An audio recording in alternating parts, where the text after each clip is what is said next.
So ഞാൻ നേരത്തെ first പറഞ്ഞൊരു ഉത്തരം ഉണ്ടായിരുന്നു. നമ്മൾ ശാസ്ത്രബോധം എന്താണ് എന്നുള്ള രീതിയിലാണ് സംസാരിച്ചുകൊണ്ടിരുന്നത്. ഇപ്പോൾ ഞാൻ പറഞ്ഞു, അതായത് നമ്മുടെ നാട്ടിൽ ശാസ്ത്ര ബിരുദധാരികൾക്ക് പഞ്ഞമില്ല. അടിസ്ഥാന ശാസ്ത്രബോധമുള്ള ആൾക്കാരും ശാസ്ത്രബോധമല്ല, അടിസ്ഥാന ശാസ്ത്ര വിദ്യാഭ്യാസമുള്ള ആൾക്കാരും ഉണ്ട്. പക്ഷേ ഈ വിദ്യാഭ്യാസത്തിന് ഇവരൊരിക്കലും ശാസ്ത്രബോധത്തിലേക്ക് എത്തുന്നില്ല. ഇതിന്റെ കാരണം റിലീജൻ എന്ന് പറയുന്ന ഒരു സാധനമാണെന്ന് തോന്നുന്നുണ്ടോ? അല്ലെങ്കിൽ നമുക്ക് അങ്ങനെ ഉറപ്പിച്ച് പറയാൻ പറ്റുമോ? റിലിജിയൻ അതിനകത്തൊരു റോളുണ്ട്. റിലിജിയൻ മാത്രമല്ല, കാരണം ഞാൻ നേരത്തെ പറഞ്ഞതുപോലെ ഈ ബാക്കി എല്ലാ ജീവികളും ചെയ്യുന്നത് പോലെ ലോകത്തെ മനസ്സിലാക്കാനുള്ള ഒരു ടൂളായിട്ടാണ് നമ്മുടെ ഈ പുറത്തുള്ള ഇൻഫർമേഷൻ നമ്മൾ ഉപയോഗിക്കുന്നത്. അപ്പൊ അതിന്റെ ഭാഗമായിട്ട് നമ്മളൊരു ഇൻസൈറ്റ് ഉണ്ടാക്കി വെക്കുന്നുണ്ട് നമ്മുടെ ഉള്ളിൽ.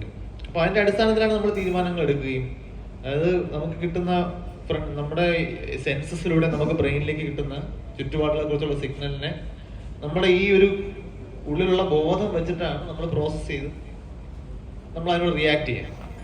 അപ്പോൾ ഇതിൽ കുറേയേറെ പാകപ്പിഴകളുണ്ട്. എന്നാൽ ഇതൊരു പെർഫെക്റ്റ് സിസ്റ്റം അല്ല. എഞ്ചിനീയറിംഗ് പെർസ്പെക്റ്റീവ് പറഞ്ഞാൽ ഒരു ഫുൾ പ്രൂഫ് സിസ്റ്റം അല്ല ഇത്. ഇതൊരു പക്ഷേ ഇതിന് പറ്റിയൊരു വാക്ക്, ഹിന്ദിയിലൊരു വാക്കാണ് ഇതിന് ഏറ്റവും ബെസ്റ്റ്, ജുഗാഡ് എന്ന് പറയുന്നത്.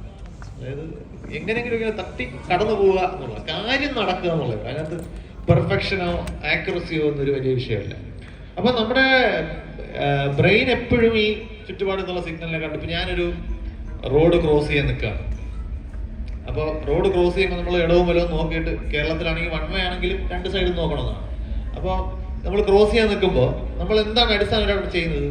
ഈ നോക്കുന്നത് വഴി നമ്മൾ ചെയ്യുന്നത് അവിടുന്ന് വരുന്ന വണ്ടി വരുന്നുണ്ടോ, ആ വണ്ടി വരുന്നുണ്ടെങ്കിൽ തന്നെ അത് സേഫായി എനിക്ക് അപ്പുറത്ത് കടക്കുന്നതിന് മുമ്പ് ഇങ്ങനെ എത്തുമോ, ഈ കാൽക്കുലേഷനാണ് നമ്മൾ ചെയ്യുന്നത്. എഞ്ചിനീയറിംഗ് പെർസ്പെക്റ്റീവിലൂടെ നോക്കുകയാണെന്നുണ്ടെങ്കിൽ അതിന്റെ വെലോസിറ്റി അറിയണം, അതിന്റെ ഡയറക്ഷൻ അറിയണം, എന്റെ വാക്കിംഗ് വെലോസിറ്റി ഞാൻ ഉദ്ദേശിക്കുന്നത് എത്രയെന്ന് അറിയണം, ഇതിന്റെ ലെങ്ത് അറിയണം, റോഡ് എത്ര ദൂരം ഈ ക്രോസ് ചെയ്യാനുണ്ടെന്ന് അറിയണം, ആ വണ്ടി എത്ര ദൂരെയാണ് ഇപ്പോൾ ഉള്ളതെന്ന് അറിയണം. ഇങ്ങനെ കുറെ ഇൻഫർമേഷൻ വേണം. ഇതെല്ലാം കൂടെ കൂട്ടി കിഴിച്ചിട്ട് കാൽക്കുലേഷൻ നടത്തിയിട്ട് എത്ര സെക്കൻഡ് എനിക്ക് നടക്കാൻ കിട്ടും, വണ്ടി ഇവിടെ വരാൻ എത്ര സമയം കിട്ടും, അതിനേക്കാളും കൂടുതലാണോ കുറവാണോ നോക്കി അല്ലല്ലോ നമ്മൾ ഡിസിഷൻ എടുക്കുന്നത്. നമുക്ക് അപ്പുറത്തൊക്കെ എത്തിയാൽ മതി. അത് ഈ എത്ര സമയം മാർജിൻ ഉണ്ട് നമ്മൾ കാൽക്കുലേറ്റ് ചെയ്യുന്നില്ല. അപ്പൊ അവിടെ നമുക്ക് അതങ്ങനെ ചെയ്യാൻ പറ്റുന്നത് നമ്മൾ ഈ രണ്ട് പ്രോസസ്സ്, ഇനി മുഴുവൻ ഇൻഫർമേഷൻ കളക്ട് ചെയ്ത് കണക്ക് കൂട്ടി എടുക്കുന്ന പ്രോസസ്സും അല്ലാതെ ഒരു എസ്റ്റിമേറ്റ് എടുത്ത് നടക്കുന്ന പ്രോസസ്സും തമ്മിൽ എഫർട്ടിൽ വലിയ വ്യത്യാസമുണ്ട്. എന്നാൽ ഈ രണ്ട് റിസൾട്ടിലും ഉണ്ടാകാൻ പോകുന്ന ആക്യുറസി ഡിഫറൻസ് എന്ന് പറയുന്നത് is it worth the effort. ഞാൻ ഇത്ര അധ്വാനിച്ച് കണ്ടുപിടിക്കുന്നത് കൊണ്ടുള്ള അഡ്വാൻറ്റേജ് ഞാൻ അങ്ങനെ ഡിസിഷൻ എടുക്കുന്നതുകൊണ്ടുണ്ടോ? ഇല്ല, കാരണം എന്റെ പണി നടന്നാൽ മതി. അപ്പൊ മാർജിൻ ഓഫ് എറർ ഉള്ളിടത്ത് ഏറ്റവും എളുപ്പ വഴിയാണ് നമ്മൾ എപ്പോഴും നോക്കുക, എഫർട്ട് കുറച്ചിടുക എന്നുള്ളതാണ് നമ്മൾ ചെയ്യുക. നമ്മുടെ ബ്രെയിൻ, നമ്മുടെ ശരീരം എന്ന് പറഞ്ഞാൽ ഒരു സ്ട്രിക്റ്റ് അക്കൗണ്ടന്റ് ആണ്. ഏറ്റവും കുറച്ച് എനർജി ഉപയോഗിക്കാനാണ് ശ്രമിക്കുക. കാരണം ഇന്നത്തെ പോലെ അല്ല നമുക്ക്. പണ്ട് നമ്മുടെ സോഴ്സസ് ഓഫ് എനർജി ഭയങ്കര കുറവായിരുന്നു. നമുക്ക് ഒരു മധുരമുള്ള ഒരു ഫ്രൂട്ട് കിട്ടുക എന്ന് പറയുന്നത്, നമ്മൾ ഈ ബാലിന്റെ മേലൊക്കെ വായിക്കുമ്പോൾ തോന്നുന്ന പോലെ ഇങ്ങനെ കാട് നിറയെ നല്ല ഫ്രൂട്ട്ഫുൾ ആയിട്ടുള്ള വല്ല തുടുത്ത പഴങ്ങൾ ഉള്ളതൊക്കെ ബാലിന്റെ മേലേ ഉള്ളൂ. ആക്ച്വൽ കാടിച്ചെന്ന് കഴിഞ്ഞാൽ ഇങ്ങനത്തെ ഫ്രൂട്ടൊന്നും നമുക്ക് കിട്ടില്ല, വെള്ളം തന്നെ അങ്ങനെ കിട്ടില്ല. അപ്പോൾ വളരെ പ്രഷ്യസ് ആണ് ഈ റിസോഴ്സസ്. അപ്പൊ അതുകൊണ്ട് നമ്മുടെ ബോഡി എന്ന് ഇവോൾവ് ചെയ്തേക്കുന്നത് ഈ കിട്ടുന്ന എനർജി ചുമ്മാ കളയരുത്. അപ്പൊ അത് കിട്ടിയാൽ പരമാവധി കൺസ്യൂം ചെയ്തോണം, കിട്ടുമ്പോൾ കഴിച്ചോണം, എന്നിട്ട് അത് പരമാവധി കുറച്ച് ഉപയോഗിക്കുക എന്നുള്ളതാണ് നമ്മുടെ ബോഡിയുടെ ടെൻഡൻസി. ഇനി നമ്മുടെ ബോഡി അകത്തേക്ക് കിടക്കുന്ന എനർജിയുടെ, അല്ലെങ്കിൽ ബോഡി ഉണ്ടാക്കുന്ന എനർജിയുടെ എക്സ്പെൻഡിച്ചർ ബജറ്റ് നമ്മൾ നോക്കിക്കഴിഞ്ഞാൽ ഏറ്റവും കൂടുതൽ എക്സ്പെൻഡിച്ചർ പോകുന്നൊരു അവയവം എന്ന് പറയുന്നത് ബ്രെയിനാണ്. ശരീരത്തിന്റെ മൊത്തം വെയിറ്റിന്റെ 2% ഉള്ളൂ ബ്രെയിനിന്റെ വെയിറ്റ്. പക്ഷെ ശരീരം മൊത്തം സ്പെൻഡ് ചെയ്യുന്ന എനർജിയുടെ 20% സ്പെൻഡ് ചെയ്യുന്നത് ബ്രെയിനാണ്. അപ്പൊ നമ്മള് ഈ നമ്മുടെ KSEB ഒക്കെ ഇലക്ട്രിസിറ്റി കുറച്ച് ഉപയോഗിക്കാൻ പറയുമ്പോൾ പരിസ്ഥിതി ശ്രദ്ധിച്ചില്ല, അവര് ഈ പീക്ക് ലോഡ് സമയത്ത് ഉപയോഗിക്കരുതെന്ന് പറയുന്ന കുറെ ഉപകരണങ്ങളുണ്ട്. ഇലക്ട്രിക് ആയിട്ട് ഉപയോഗിക്കരുത്, മോട്ടോർ പമ്പ് ഉപയോഗിക്കരുത് എന്നൊക്കെ പറയും. എന്തുകൊണ്ടാണ് ഈ മൊബൈൽ ഫോൺ ചാർജ് ചെയ്തെന്ന് പറയാത്തത്? അതായത് എനർജി കൂടുതൽ ഉപയോഗിക്കുന്ന ഉപകരണങ്ങൾ കുറച്ച് ഉപയോഗിച്ചാൽ എനർജിയുടെ ബജറ്റിൽ മിച്ചം പിടിക്കാൻ പറ്റും. അപ്പൊ നമ്മുടെ ബ്രെയിൻ എക്സാക്ട്ലി നമ്മുടെ ബോഡി ഇതാ ചെയ്യുന്നത്. ബ്രെയിനിന്റെ എക്സ്പെൻഡിച്ചർ, ഇത്രയും എക്സ്പെൻഡിച്ചർ ഉള്ള ബ്രെയിനെ കുറച്ച് ഉപയോഗിക്കുക. അപ്പൊ നമ്മളുടെ നാച്ചുറൽ ടെൻഡൻസി എന്ന് പറയുന്നത് ഈ ബ്രെയിൻ എടുത്ത് ഒരുപാട് വലിയ അഭ്യാസങ്ങളൊന്നും കാണിക്കരുത്, ഒരു ഷോർട്ട് കട്ടിൽ കാര്യങ്ങൾ നടന്നു പോവുക. അപ്പോൾ ഞാനൊരു ടീച്ചറാണല്ലോ. ഞാൻ പഠിപ്പിച്ചുകൊണ്ടിരിക്കുന്ന സമയത്ത് എൻ്റെ ആത്മാർത്ഥമായിട്ടുള്ള ഒരു വ്യാമോഹം എന്ന് പറയുന്നത് ചോദ്യം ചോദിച്ച് ഫ്രണ്ടിലിരിക്കുന്ന സ്റ്റുഡൻസിനെ കൊണ്ട് ചിന്തിപ്പിക്കുക എന്നുള്ളത്, ടു മേക്ക് ദം തിങ്ക്. അപ്പോൾ ഞാൻ അതിനുവേണ്ടി എന്തെങ്കിലും തോട്ട് പ്രൊവോക്കിംഗ് ആയിട്ടുള്ള ക്വസ്റ്റ്യൻ എന്ന് ഞാൻ വിചാരിക്കുന്ന ഒരു ക്വസ്റ്റ്യൻ എന്ന് ഞാൻ ചോദിച്ചു. എന്നിട്ട് എന്താണെന്ന് ചോദിച്ചു കഴിഞ്ഞാൽ ഭൂരിഭാഗം ആൾക്കാർ എന്നെ നോക്കി ഇങ്ങനെ വെറുതെ ഇരിക്കും. എന്തുകൊണ്ടാണ് അങ്ങനെ ഇരിക്കുന്നത്? ഇയാൾ എന്തായാലും ചോദ്യം ചോദിച്ചു, ഇയാൾക്ക് അറിയാമായിരിക്കും ഉത്തരം. കുറച്ച് കഴിയുമ്പോൾ ഇയാൾ എന്നെ ഇത് പറയും, ഞാനെന്തിനൊക്കെ കഷ്ടപ്പെട്ട് ചിന്തിക്കുന്നത് എന്നുള്ളതാണ്. അങ്ങനെയാണ് നിങ്ങളായാലും ചിലപ്പോൾ അത് തന്നെ ആയിരിക്കും ചെയ്യുന്നത്. ഞാനായാലും മിക്കവാറും അത് തന്നെയാണ് ചെയ്യാൻ പോകുന്നത്. ചോദിച്ചാലും മറുപടി ഉത്തരം അറിയാമായിരിക്കില്ല. ഞാൻ ഈ വെറുതെ ഇരുന്ന് തല പുകയ്ക്കേണ്ട കാര്യമില്ല. വാക്ക് തന്നെ അതല്ലേ നമ്മൾ തല പുകയ്ക്കുക എന്നാണ് നമ്മൾ പറയുന്നത്. അപ്പൊ നമ്മൾ അങ്ങനെ എഫർട്ട് ഇടാൻ നമ്മളൊന്ന് മടിക്കും. അത് നമ്മുടെ അന്ധവിശ്വാസികളാക്കുന്നതിലും ഈ ശാസ്ത്രബോധം എന്ന സംഗതി ഇല്ലാതെ പെരുമാറുന്നതിലും വലിയൊരു പങ്ക് വഹിക്കുന്നുണ്ട്. അത് ആ പണി എളുപ്പമാക്കുക എന്ന് പറയുന്നത് ഇതുപോലുള്ള ഒന്ന്. അതിനകത്ത് നമ്മൾ മനസ്സിലാക്കേണ്ട ഒരു കോഗ്നിറ്റീവ് ബയാസ് എന്ന് പറയുന്നൊരു കാര്യം. നമ്മുടെ ബ്രെയിനിലുള്ളൊരു ഈ എളുപ്പ വഴി ശീലിക്കുമ്പോൾ ബ്രെയിൻ റാഷണാലിറ്റി കോംപ്രമൈസ് ചെയ്യും. അപ്പൊ അതിന്റെ ഭാഗമായിട്ട് നമുക്ക് സംഭവിക്കാൻ പോകുന്ന ചില പാകപ്പിഴ എന്നുള്ള വാക്കൊക്കെ ഉപയോഗിക്കാൻ നാച്ചുറൽ ടെൻഡൻസിയാണ്.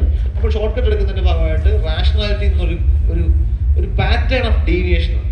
ചില പ്രത്യേക തരം അബദ്ധങ്ങളാണ് നമ്മൾ എപ്പോഴും വരുത്തുന്നത്. അതിനാണ് നമ്മൾ കോഗ്നിറ്റീവ് ബയസ് എന്ന് പറയുന്നത്. നമ്മളെ ശാസ്ത്രബോധത്തിൽ ഏറ്റവും പ്രധാനപ്പെട്ട ശത്രു ഇതാണ്. ഇത് നമുക്ക് ഒഴിവാക്കാൻ പറ്റില്ല. കാരണം ഇത് വളരെ ഷോർട്ട് കട്ടിൽ ഉത്തരങ്ങൾ കണ്ടെത്താനും ഡിസിഷൻ എടുക്കാനും നമ്മളെ സഹായിക്കുന്ന ഒരു കാര്യമാണ്.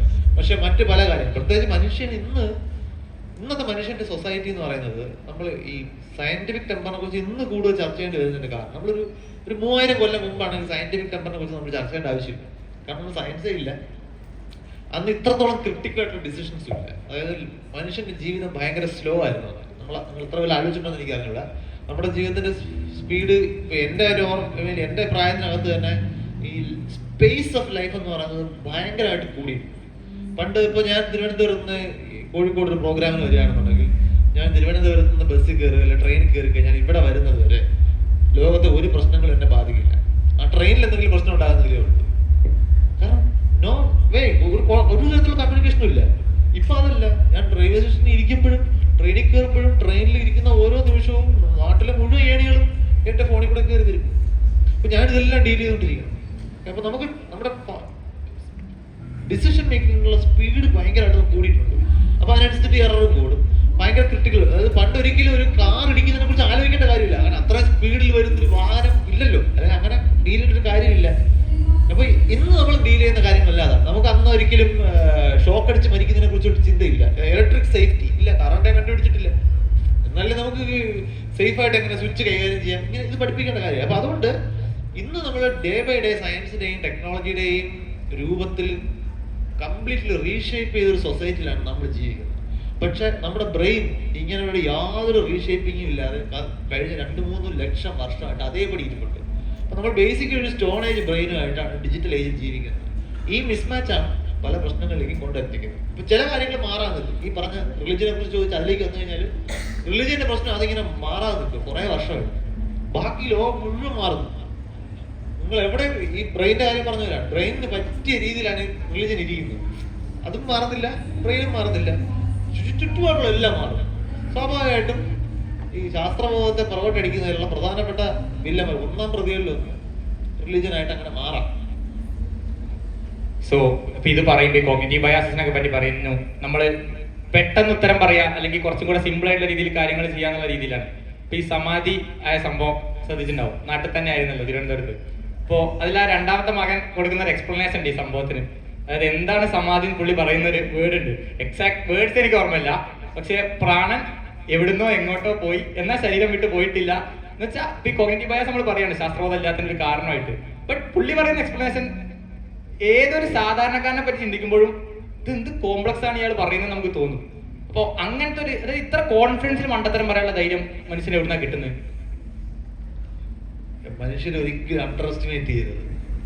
അത് കോൺഫിഡൻസ് എന്ന് പറയുന്നത് അവനവൻ പറയുന്ന കാര്യങ്ങളിൽ അവരവർക്കുള്ള ഉറപ്പാണ്. അത് മറ്റുള്ളവർക്കുള്ള ഉറപ്പുമായിട്ട് അതിന് ബന്ധം. നമുക്ക് ഉറപ്പില്ലാത്തതുകൊണ്ടാണ് നമുക്ക് ഈ കോൺഫിഡൻസിൽ അസൂയ തോന്നുന്നത്. അവർക്ക് അതുണ്ട്. അത് അങ്ങനെ, അതായത് നമ്മള് ഈ സമാധിയെ കുറിച്ച് പറയുമ്പോൾ ഇതിനകത്ത് ഒരേ കൾച്ചറൽ, അതായത് ഈ സംഭവം നടക്കുന്ന സ്ഥലം എനിക്ക് അറിയാവുന്ന സ്ഥലമാണ്. അത് ഇതുപോലൊരു ന്യൂസിൽ വന്നില്ലായിരുന്നു എന്നുണ്ടെങ്കിൽ ഇത് ആരും അറിയത്തില്ലായിരുന്നു. ഇതൊക്കെ അവിടെ സ്ഥിരം പരിപാടികളാണ്. അവിടെ ഇങ്ങനെ കുറെ വീടുകളൊക്കെ ഉണ്ട്, അങ്ങോട്ട് ആരും പോകത്തില്ല. അവിടെ ചില പ്രശ്നങ്ങളൊക്കെ ഉള്ള വീടാണ്, അങ്ങോട്ട് ആരും പോകരുത്. അതിങ്ങനെ ഈ അടച്ചിട്ടിരിക്കുന്ന മുറികൾ പേടിക്കുന്നു. ആ ഒരു പ്രദേശം മൊത്തം അങ്ങനെ ഒരു ഒരു കൾച്ചറുള്ള സ്ഥലമാണ്. ഞാൻ പറഞ്ഞത് ഇത് ഒരു പ്രത്യേക സ്ഥലത്തിന്റെ കുഴപ്പമെന്ന രീതിയിലല്ല, നമ്മൾ കൾച്ചറലി ഇവോൾവ് ചെയ്ത് വരുമ്പോൾ പൊതുവെ കേരളത്തില് ഈ ആധുനികതയിൽ നിന്നൊക്കെ മാറി നിൽക്കുന്ന കുറച്ച് റിമോട്ടായിട്ട് കിടക്കുന്ന സ്ഥലങ്ങളൊക്കെ നമ്മൾ നോക്കിക്കഴിഞ്ഞാൽ ഇങ്ങനെ മാറാതെ കിടക്കുന്ന കുറേ പ്രദേശങ്ങളുണ്ട്. അപ്പൊ അവിടെ എല്ലാം മനുഷ്യന്റെ അന്ധവിശ്വാസത്തിന് ഏറ്റവും വളക്കൂറുള്ള മണ്ണെന്ന് പറയുന്നത് നമ്മുടെ അൺസർട്ടനിറ്റിയാണ്. നമുക്ക് എന്താണെന്ന് നമുക്ക് അറിയില്ല ഇതിനെന്താണ് സംഭവിക്കാൻ പോകുന്നത്, ഇത് നമുക്ക് നാളെ ദോഷമാകാൻ പോകുന്ന കാര്യമാണോ. അപ്പോൾ ഭാവിയിൽ നമുക്ക് സംഭവിക്കാവുന്ന ദുരന്തങ്ങളെ കുറിച്ച് നമുക്ക് ഇന്നൊരു അറിവില്ലായ്മയുണ്ട്. അത് അറിഞ്ഞാൽ പ്രശ്നം പരിഹരിക്കും എന്നുള്ള വേറെ ക്വസ്റ്റ്യൻ. ആർക്കും അറിഞ്ഞൂടാന്നുള്ളതുകൊണ്ട് അറിഞ്ഞൂടാത്തോണ്ടുള്ള ഏറ്റവും വലിയ പ്രശ്നമാണ് ഈ ഹൈ സ്റ്റേക്ക് ഇഷ്യൂസിൽ നമുക്ക് വരുന്ന ഒരു അൺസർട്ടനിറ്റി. അപ്പൊ നമ്മൾ അതിന് ഡീൽ ചെയ്യാൻ വേണ്ടി നമ്മൾ എന്തെങ്കിലും എക്സ്പ്ലനേഷൻസ് കണ്ടുപിടിക്കും. അപ്പൊ മനുഷ്യന് ഏറ്റവും കൂടുതൽ പെർപ്ലക്സ് ചെയ്തിട്ടുള്ള കാര്യമാണ് ഈ മരണം. അതായത് പെട്ടെന്ന് അങ്ങ് ഫുൾ സ്റ്റോപ്പ് ആണ്. കുറേ അൺസോൾവ്ഡ് പ്രോബ്ലംസ് അവിടെ ഉണ്ടാവും, ഒരു റിസോൾവ് ചെയ്യാത്തൊരു പ്രശ്നം. അപ്പൊ ഇയാൾ ഇതെങ്ങോട്ടാണ് പോകുന്നത്? കാരണം മരിച്ച ഒരാൾ തൊട്ട് മുമ്പത്തെ ആൾ തമ്മിലുള്ള വ്യത്യാസം, അയാളുടെ ബോഡിയിൽ ഒരു മാറ്റവും നമ്മൾ കാണുന്നില്ല. അപ്പോൾ എന്ത് മാറ്റം സംഭവിച്ചിട്ടാണ് ഇയാൾ ഇങ്ങനെ അൺറെസ്പോൺസീവ് ആയത്? നമ്മൾ ഒരാൾ ചത്ത് കിടന്ന് ഉറങ്ങുക നമ്മൾ പറയത്തില്ലേ, അങ്ങനെ ഉറങ്ങി കിടക്കുന്ന ഒരാൾ ഈ മരിച്ചു കിടക്കുന്ന ആൾ തമ്മിലുള്ള വ്യത്യാസം എന്താ? നമ്മളൊന്ന് വളരെ ഇമോഷൻസ് ഒക്കെ മാറ്റി വെച്ചിട്ട് ആലോചിച്ച് കഴിഞ്ഞാൽ പ്രാക്ടിക്കലി വളരെ കുറച്ച് വ്യത്യാസമേ ഉള്ളൂ. അതിൽ നമ്മൾ ഈ ഉറങ്ങി കിടക്കുമ്പോഴത്തേക്ക് മൂക്കിൽ വിരൽ വെച്ച് പോകും, മരിച്ചോ? അതായത് ചിലപ്പോൾ മരിച്ചോ എന്ന് കൺഫ്യൂഷൻ തോന്നും. കാരണം നമ്മൾ ഉറങ്ങുമ്പോൾ പോലും ഈ മരിച്ച ഒരാളിനെ പോലെ ഇരിക്കുന്ന അവസ്ഥയിലേക്ക് നമ്മുടെ ബോഡി പോകും. നമ്മൾ എല്ലാ ദിവസവും രാത്രി ഇത് പോകുന്ന അവസ്ഥയാണ്. അപ്പോൾ മരണത്തെ മനുഷ്യൻ ഭയങ്കരമായിട്ട് അപ്പൊ എന്താണ് സംഭവിക്കുന്നത്? ഇയാള് പിന്നെ ഈ ഒരു മെഷീൻ അവിടെ ഉണ്ട്, പക്ഷെ മെഷീനെ ചലിപ്പിക്കുന്ന ഒരു സാധനം അതിന്റെ അകത്തുണ്ടായിരുന്നു, അത് എവിടെയോ പോയതാണ്. ഇതാണ് പണ്ടത്തെ മനുഷ്യൻ കണ്ടെത്തിയ ലോജിക്ക്. അതിനാണ് നമ്മൾ ആത്മാവ് എന്നൊക്കെയാണ് വിളിച്ചത്. അപ്പൊ ഇപ്പോഴും ഈ എന്താണ് മരണം, എന്താണ് ജീവൻ, എങ്ങനെയാണ് ഒരു ജീവി ജീവിച്ചിരിക്കുന്നത് പറയുന്നത്, ഇതിനെക്കുറിച്ചൊന്നും കൃത്യമായ സയന്റിഫിക് അണ്ടർസ്റ്റാൻഡിങ് ഇല്ലാത്ത ഒരാള്, അണ്ടർസ്റ്റാൻഡിങ് ഉണ്ടെന്ന് പറയപ്പെടുന്ന ആൾക്കാർ ഇന്നലെ ഒരു പത്രത്തിലൊരു വാർത്ത ഉണ്ടായിരുന്നു, ആത്മാവ് പുറത്തു പോകുന്നത് ഏതോ സയന്റിസ്റ്റ് റെക്കോർഡ് ചെയ്തു, ശാസ്ത്രജ്ഞർ കണ്ടെത്തി എന്ന് പറഞ്ഞിട്ട് വലിയ വാർത്തയായിട്ട് വന്നു. വായിച്ചു പോകുമ്പോഴത്തേക്ക് പണ്ടേ ആത്മാവിനെ കുറിച്ച് പറഞ്ഞുകൊണ്ടിരിക്കുന്ന ഒരു കക്ഷിയാണ് ഇപ്പോഴങ്ങനെ ശാസ്ത്രലോകം കണ്ടെത്തി എന്ന വാർത്ത. അത് ഇതിങ്ങനെ വന്നോണ്ടിരിക്കും. അപ്പം ശരീരത്തിൽ നിന്ന് എന്തോ ഇങ്ങനെ പോവുകയാണ്. നമ്മൾ പറയാം ചത്തുപോയി എന്ന് പറയുമ്പോൾ എന്താണ് ആ വാക്ക്? സത്ത് പോയി എന്നുള്ളതാണ് ഈ ചത്തുപോയി എന്നുള്ളതാണ്. അതായത് ഉള്ളിലുണ്ടായിരുന്ന ഒരു സത്തുണ്ടായിരുന്നു, അത് പോയി. നമ്മൾ പറയുന്നത് വാക്കിൽ മരണം ഉണ്ടല്ലോ, വീട പറഞ്ഞു, മരണപ്പെട്ടു, ഓർമ്മയായി. എനിക്ക് ഏറ്റവും കൂടുതൽ പര്യായ പറഞ്ഞിട്ടുള്ള വാക്ക് മരിച്ചുപോയി എന്നുള്ളതാണ്. തൃശ്ശൂരൊക്കെ ചെന്ന പൂന്തായി, പടായി, കാറ്റുപോയി, ഇങ്ങനെ പല വാക്കുകൾ. അതായത് നമുക്ക് എന്തോ എല്ലാത്തിലും ഈ സംഗതി ഉണ്ട്, എന്തോ പോയി കഴിഞ്ഞു. അപ്പൊ അതില് ഉള്ള ഈ അൺസർട്ടനിറ്റിയാണ് ആളുകളെ പല കഥകളും ഉണ്ടാക്കുന്നത്. പിന്നെ ഈ പറഞ്ഞാൽ അൺഫിനിഷ്ഡ് ബിസിനസ്സുമായിട്ട് പിന്നെ അവർ തിരിച്ചു വരും. പ്രേതം ഇങ്ങനെ അലഞ്ഞു നടക്കുന്നു, പിന്നെ വെള്ള സാരി കൊടുത്ത പ്രേതം. ഇപ്പൊ ചെറിയ വ്യത്യാസങ്ങളൊക്കെ ഉണ്ടെന്ന് എനിക്ക് തോന്നുന്നു. ചുരിദാറിട്ട കട്ട് ക്രോപ്പ് ഡ്രസ്സൊക്കെ ഇട്ട് എല്ലാവരും ഒരുപാട് പേര് അങ്ങനെയൊക്കെ ഒരുപാട് പേര് വരുന്നുണ്ടോ. പക്ഷെ എന്നാലും എനിവേ ഈ അൺഫിനിഷ്ഡ് ബിസിനസ്, പ്രതികാരം, ഇതെല്ലാം മനുഷ്യന്റെ ഭാവനയിൽ നമ്മൾ കണ്ടെത്തിയതാണ്. അത് ഇത് നമ്മളിപ്പോഴും ഇവിടെ നമ്മൾ ഇങ്ങനെ ഒരു വെല്ലുവിളി നമ്മൾ സംസാരിക്കുമ്പോൾ ഇതെങ്ങനെയാണ് മാറുക? ഇത് മാറണമെന്നുണ്ടെങ്കിൽ ആക്ച്വൽ സംഭവം എന്താണെന്ന് അറിയണം. ആ ചർച്ച നമ്മുടെ നാട്ടിൽ എത്ര സ്ഥലത്ത് കേൾക്കുന്നുണ്ട്? ഈ വിഷയം ന്യൂസിൽ ചർച്ച ചെയ്യുമ്പോൾ ശരിക്കും ഒരാൾ മരിക്കുമ്പോൾ എന്താ സംഭവിക്കുന്നതെന്ന് ചർച്ച നിങ്ങൾ അവിടെ കേട്ടോ? ഇല്ല, ആ ചർച്ച വരുന്നില്ല. അപ്പൊ അതുവരെ നമ്മൾ കുളിക്കുന്നവരെ സ്മെല്ലുണ്ടെന്ന് പരാതി വന്നിട്ട് കാര്യമില്ല. നമ്മൾ കുളിക്കുന്നേ ഇല്ല. ആ സ്മെല്ല് പോകണമെന്നുണ്ടെങ്കിൽ കുളിപ്പിക്കുകയോ ചെയ്യാന്നുള്ളൊരു പ്രക്രിയ നടക്കണം. അതാണ് ഇവിടുത്തെ പ്രശ്നം. ശരിക്കും ഞാൻ വെറുതെ ഒന്ന് ആഡ് ചെയ്യാണ്. അത് കണ്ടപ്പോൾ ശരിക്കും എത്രത്തോളം ചിരിച്ചിട്ടുണ്ടായിരുന്നു ആ വീഡിയോ കണ്ടപ്പോൾ. അത് എപ്പോഴാ കണ്ടെന്ന് ന്യൂസ് വന്നപ്പോൾ തന്നെ ശ്രദ്ധിച്ചായിരുന്നു. എനിക്ക് പക്ഷേ എന്റെ ഉത്തരം നമ്മൾ നിരാശപ്പെടുത്തും. എനിക്ക് അതിനകത്തൊരു സർപ്രൈസ് ഒന്നും തോന്നിയതേ ഇല്ല. അതുപോലെ ഇതിൽ ഈ പറയുന്ന പല ന്യൂസും ഞാൻ ഫോളോ ചെയ്തിട്ടേ ഇല്ല. കാരണം ഇതിലും കിടലുള്ള സംഗതികൾ പറഞ്ഞ് ഞാൻ നേരിട്ട് കേട്ടു.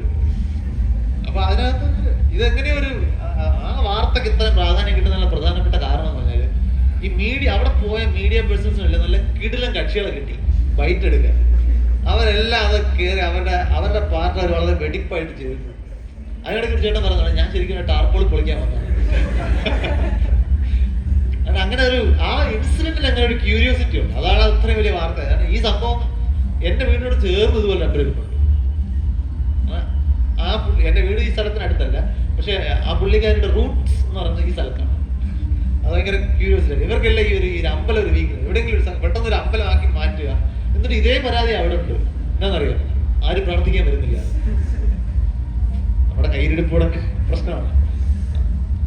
ജസ്റ്റ് ഒരു പോയിന്റ് കൂടെ ആഡ് ചെയ്തിട്ട് നമുക്ക് ഇന്ന് വരാം. അതായത് പുള്ളിക്കാരനെ ഡിഫെൻഡ് ചെയ്യാൻ ലാസ്റ്റ് ഉപയോഗിച്ച ഒരു വഴിയുണ്ട്. പുള്ളിക്കാരനല്ല, അവിടെ എല്ലാവരും വർഗീയത എന്ന് പറയുന്ന ഒരു ടിപ്പിക്കൽ സാധനം.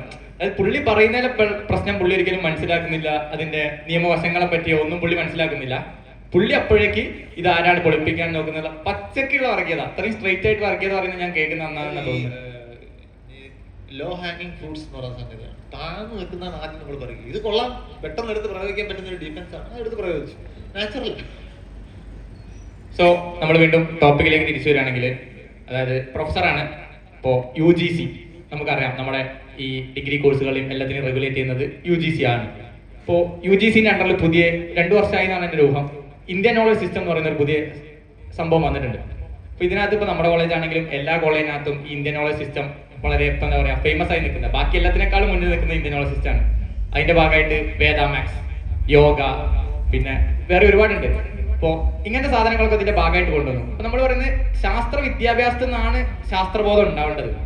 പക്ഷെ അവിടെ ഈ UGC പോലത്തെ സാധനങ്ങൾ, പുതിയ റെഗുലേഷൻസ്, ഈ ഇന്ത്യൻ നോളജ് സിസ്റ്റം പോലത്തെ സാധനങ്ങൾ ലോഞ്ച് ചെയ്യുന്നു.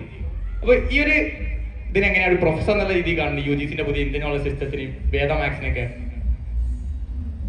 അത് നമ്മുടെ വിദ്യാഭ്യാസ സമ്പ്രദായം എന്ന രീതിയിലല്ല, ഇത് വർക്ക് ചെയ്ത് പോകുന്ന മെഷീൻ എന്ന നിലയിൽ തന്നെ ഇതിലും വലിയ കോമഡികൾ മറ്റു രീതിയിൽ നടക്കുന്നു. അപ്പൊ ആ കൂട്ടത്തിലേക്ക് ഒരു ലേറ്റസ്റ്റ് അഡീഷൻ ആയിട്ട് മാത്രമാണ് ഇതിനെ കാണുന്നത്. UGCയുടെയൊക്കെ തമാശ ഇത് അതൊരു ഈ പറയുന്ന രീതിയിൽ ഒരു ശാസ്ത്രബോധത്തിന്റെ ഇഷ്യൂ എന്നതിന് പുറമെ അതൊരു പൊളിറ്റിക്കൽ ഇഷ്യൂ കൂടെയാണ്. അതായത് നമ്മുടെ പ്രത്യേകിച്ച് ഹയർ എഡ്യൂക്കേഷനിലേക്ക് വരുമ്പോൾ, ഇന്ത്യയിൽ പൊതുവെ ഹയർ എഡ്യൂക്കേഷൻ യൂണിവേഴ്സിറ്റി തലത്തിലാണ് നടക്കുന്നത്. ആ യൂണിവേഴ്സിറ്റിക്ക് ഒരു ഓട്ടോണോമി ഉണ്ട്. അപ്പൊ അതായത് ഓരോ സ്ഥലത്ത് നിൽക്കുന്ന യൂണിവേഴ്സിറ്റികൾക്ക് ഇപ്പോൾ ക്വിസാറ്റിന്റെ പ്രയോറിറ്റി ആയിരിക്കത്തില്ല കാലിക്കറ്റ് യൂണിവേഴ്സിറ്റിയുടെ പ്രയോറിറ്റി. അങ്ങനെ ആ രീതിയിൽ വിദ്യാഭ്യാസ സ്ഥാപനങ്ങൾക്ക് കുറെ ഉണ്ടാകുന്ന ഓട്ടോണോമികൾ ഇപ്പൊ സെൻട്രലി കൺട്രോൾ ചെയ്യാനുള്ള ഒരു ടെൻഡൻസി ഉണ്ട്. ഒരു ഒറ്റ സെൻട്രൽ നിന്ന് മുഴുവൻ സ്ഥാപനങ്ങളെ കൺട്രോൾ ചെയ്യുക. അതിന് പറ്റിയ കുറെ ടൂൾസ് ആയിട്ടാണ് ഈ ഇന്ത്യൻ നോളജ് സിസ്റ്റം ഇങ്ങനെയുള്ള സംഗതികൾ പൊതുവെ UGC പോലുള്ള. UGC പണ്ട് ഒരു ഫണ്ട്, അതിന്റെ ഫുൾ ഫോം നിങ്ങൾ ശ്രദ്ധിച്ചാൽ യൂണിവേഴ്സിറ്റി ഗ്രാന്റ്സ് കമ്മീഷൻ എന്നാണ്. അതായത് ഗ്രാന്റ് കൊടുക്കുന്ന ഒരു കമ്മീഷനായിരുന്നു. ഇപ്പൊ അവര് സിലബസ് ഉണ്ടാക്കുന്നു, ഡയറക്ഷൻസ് കൊടുക്കുന്നു. ഇതാണ് പ്രശ്നം. അതായത് നമ്മൾ ഇത് എന്തിനാ തുടങ്ങിയത് മറന്നുപോയി. ഇതൊരു 6 കൊല്ലം മുമ്പ് UGC ഇല്ല, UGC ക്വാഷ് ചെയ്യാൻ പോവാണെന്നൊരു തീരുമാനം വന്നിരുന്നു. പിന്നെ UGCയുടെ ഓർഡർ വന്നോണ്ടിരിക്കുന്നു.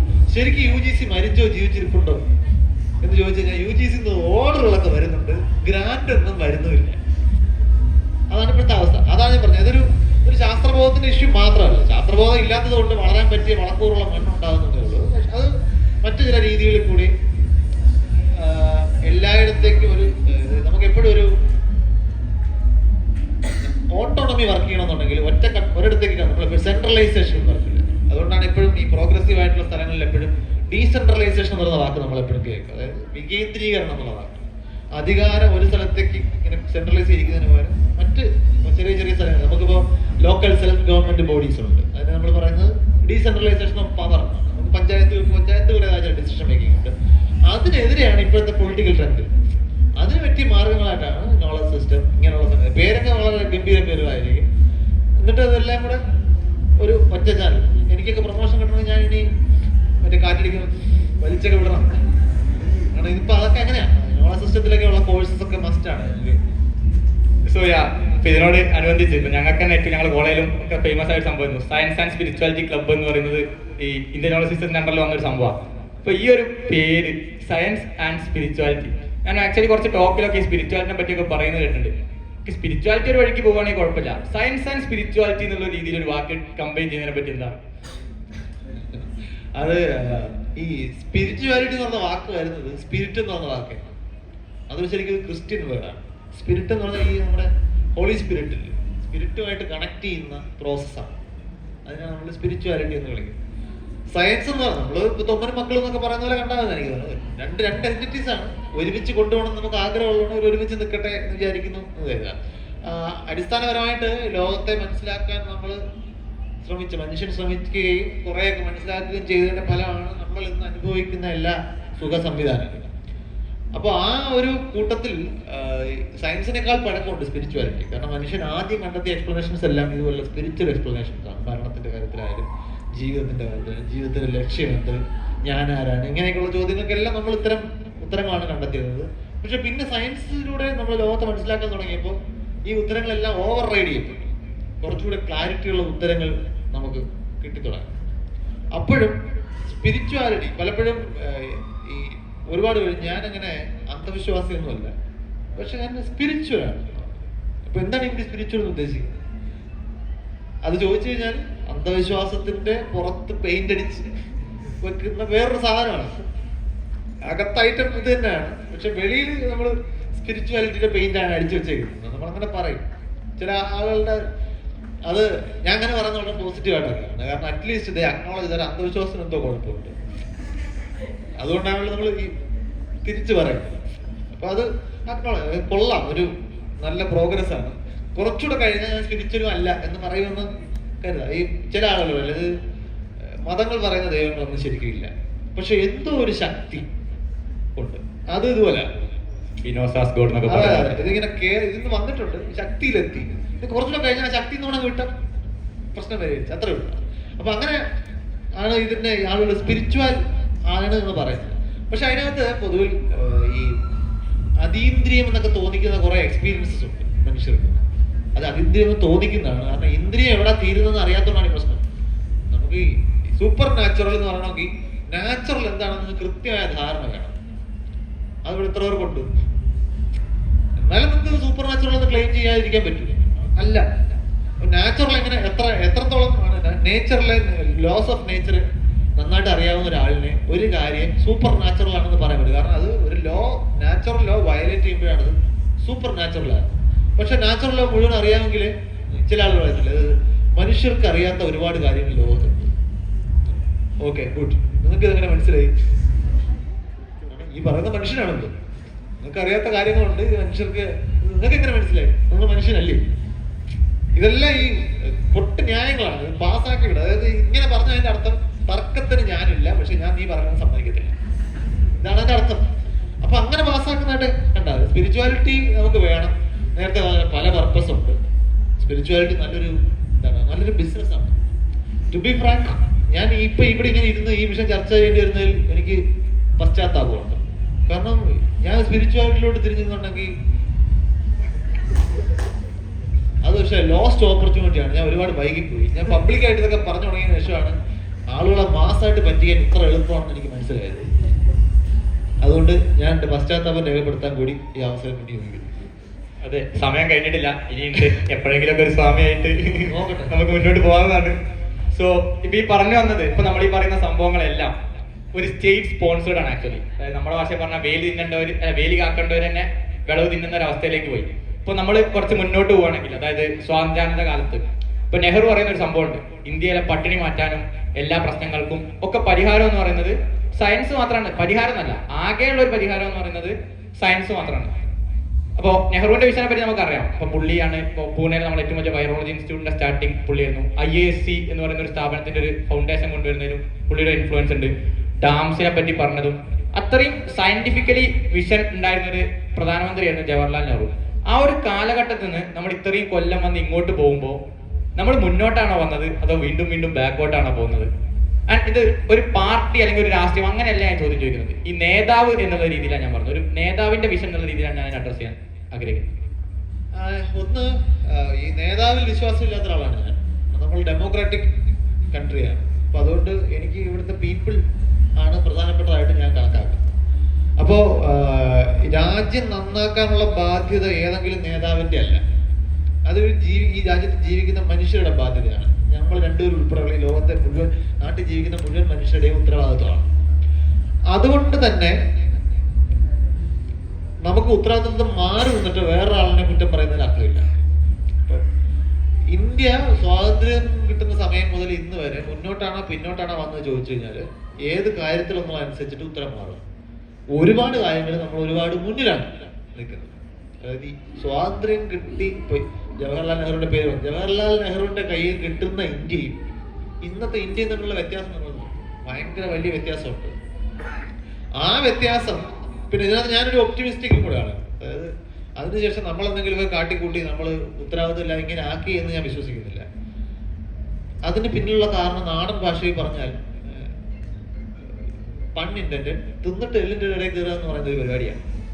എന്ന് വെച്ചാൽ അതിന്റെ കാരണം നിങ്ങളിപ്പോ ഈ കേരളത്തിലെ ഇന്നത്തെ നമ്മൾ മുൻനിരയിൽ നിൽക്കുന്ന ലീഡർഷിപ്പിൽ, സ്റ്റേറ്റിന്റെ ലീഡർഷിപ്പ് പൊസിഷനിൽ നിൽക്കുന്ന പൊളിറ്റീഷ്യൻ ലീഡേഴ്സിനെ നോക്കിയാൽ അവരെ ഉണ്ടാക്കിയിരിക്കുന്നത് ഏത് സാഹചര്യമാണെന്ന് ചോദിച്ചാൽ ഭൂരിഭാഗം പേർക്ക് പറയാനുള്ളൊരു പൊളിറ്റിക്കൽ ഇൻസിഡന്റ് ഉണ്ട്. എത്ര പേർക്ക് അത് ഓർമ്മയുണ്ട്?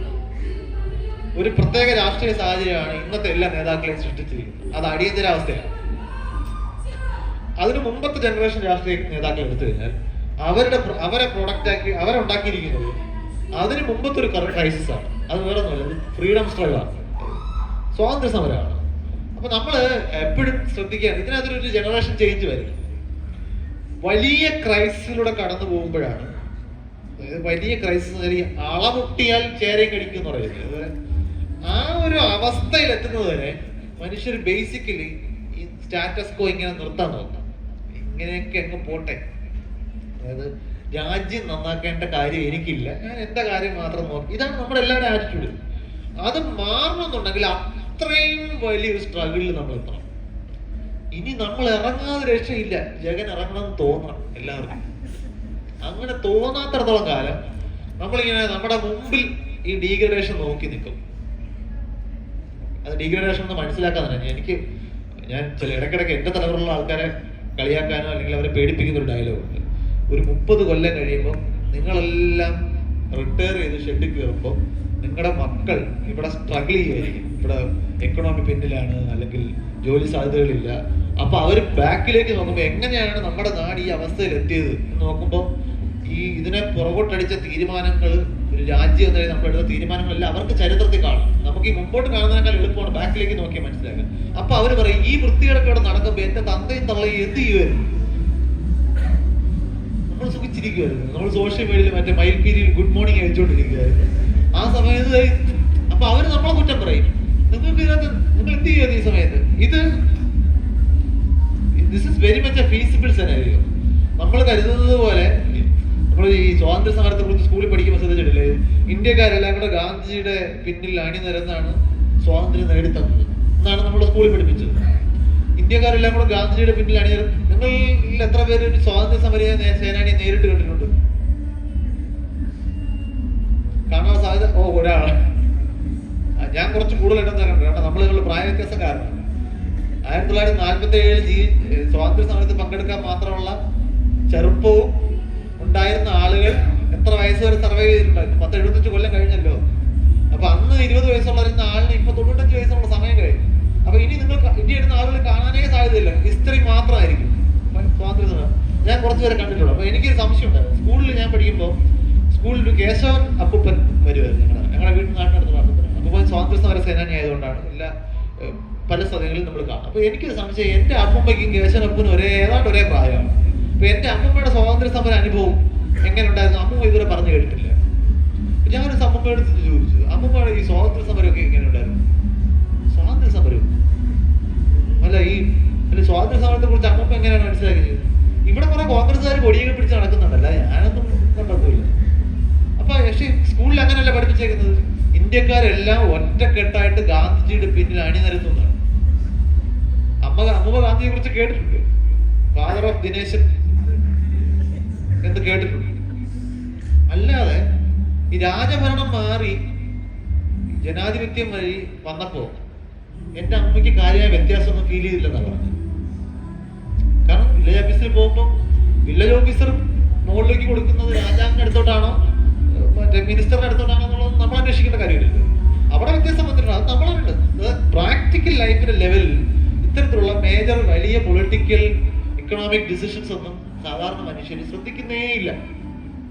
ബജറ്റ് വരുമ്പോ നമുക്ക് എന്ത് കിട്ടും ഇത് മാത്രമാണ്. ഫ്രണ്ട് പേജിൽ അടിക്കുന്ന പത്രങ്ങളുടെ ഫ്രണ്ട് പേജിൽ അടിക്കുന്ന ഗ്രാഫ്, നിർമ്മല സീതാരാമൻ എടുത്ത സാരിയുടെ പ്രിന്റ് ഏത്, ഇതൊക്കെയാണ് ബജറ്റ് വാർത്ത സാധാരണക്കാരുടെ മുമ്പിലേക്ക് പുഷ് ചെയ്തിരുന്നത്. ഇവിടെ ആരൊക്കെയാണ് ടാക്സ് അടയ്ക്കുന്നത്, എത്ര രൂപ ഇൻകം ടാക്സ് വരുന്നുണ്ട്, എത്ര രൂപ കോർപ്പറേറ്റ് ടാക്സ് വരുന്നുണ്ട്, എവിടെയൊക്കെയാണ് ഗവൺമെന്റ് പൈസ ചെലവാക്കുന്നത്, ഇതിനെ കുറിച്ച് ശ്രദ്ധിക്കുന്ന എത്ര സാധാരണക്കാർ നാട്ടിലുണ്ട്. അപ്പൊ ഇങ്ങനെയുള്ള മേജർ പൊളിറ്റിക്കൽ ഡിസിഷൻസിലൊന്നും ഇടപെടാതെ നിൽക്കുന്ന ഒരു ജനതയാണുള്ളത്.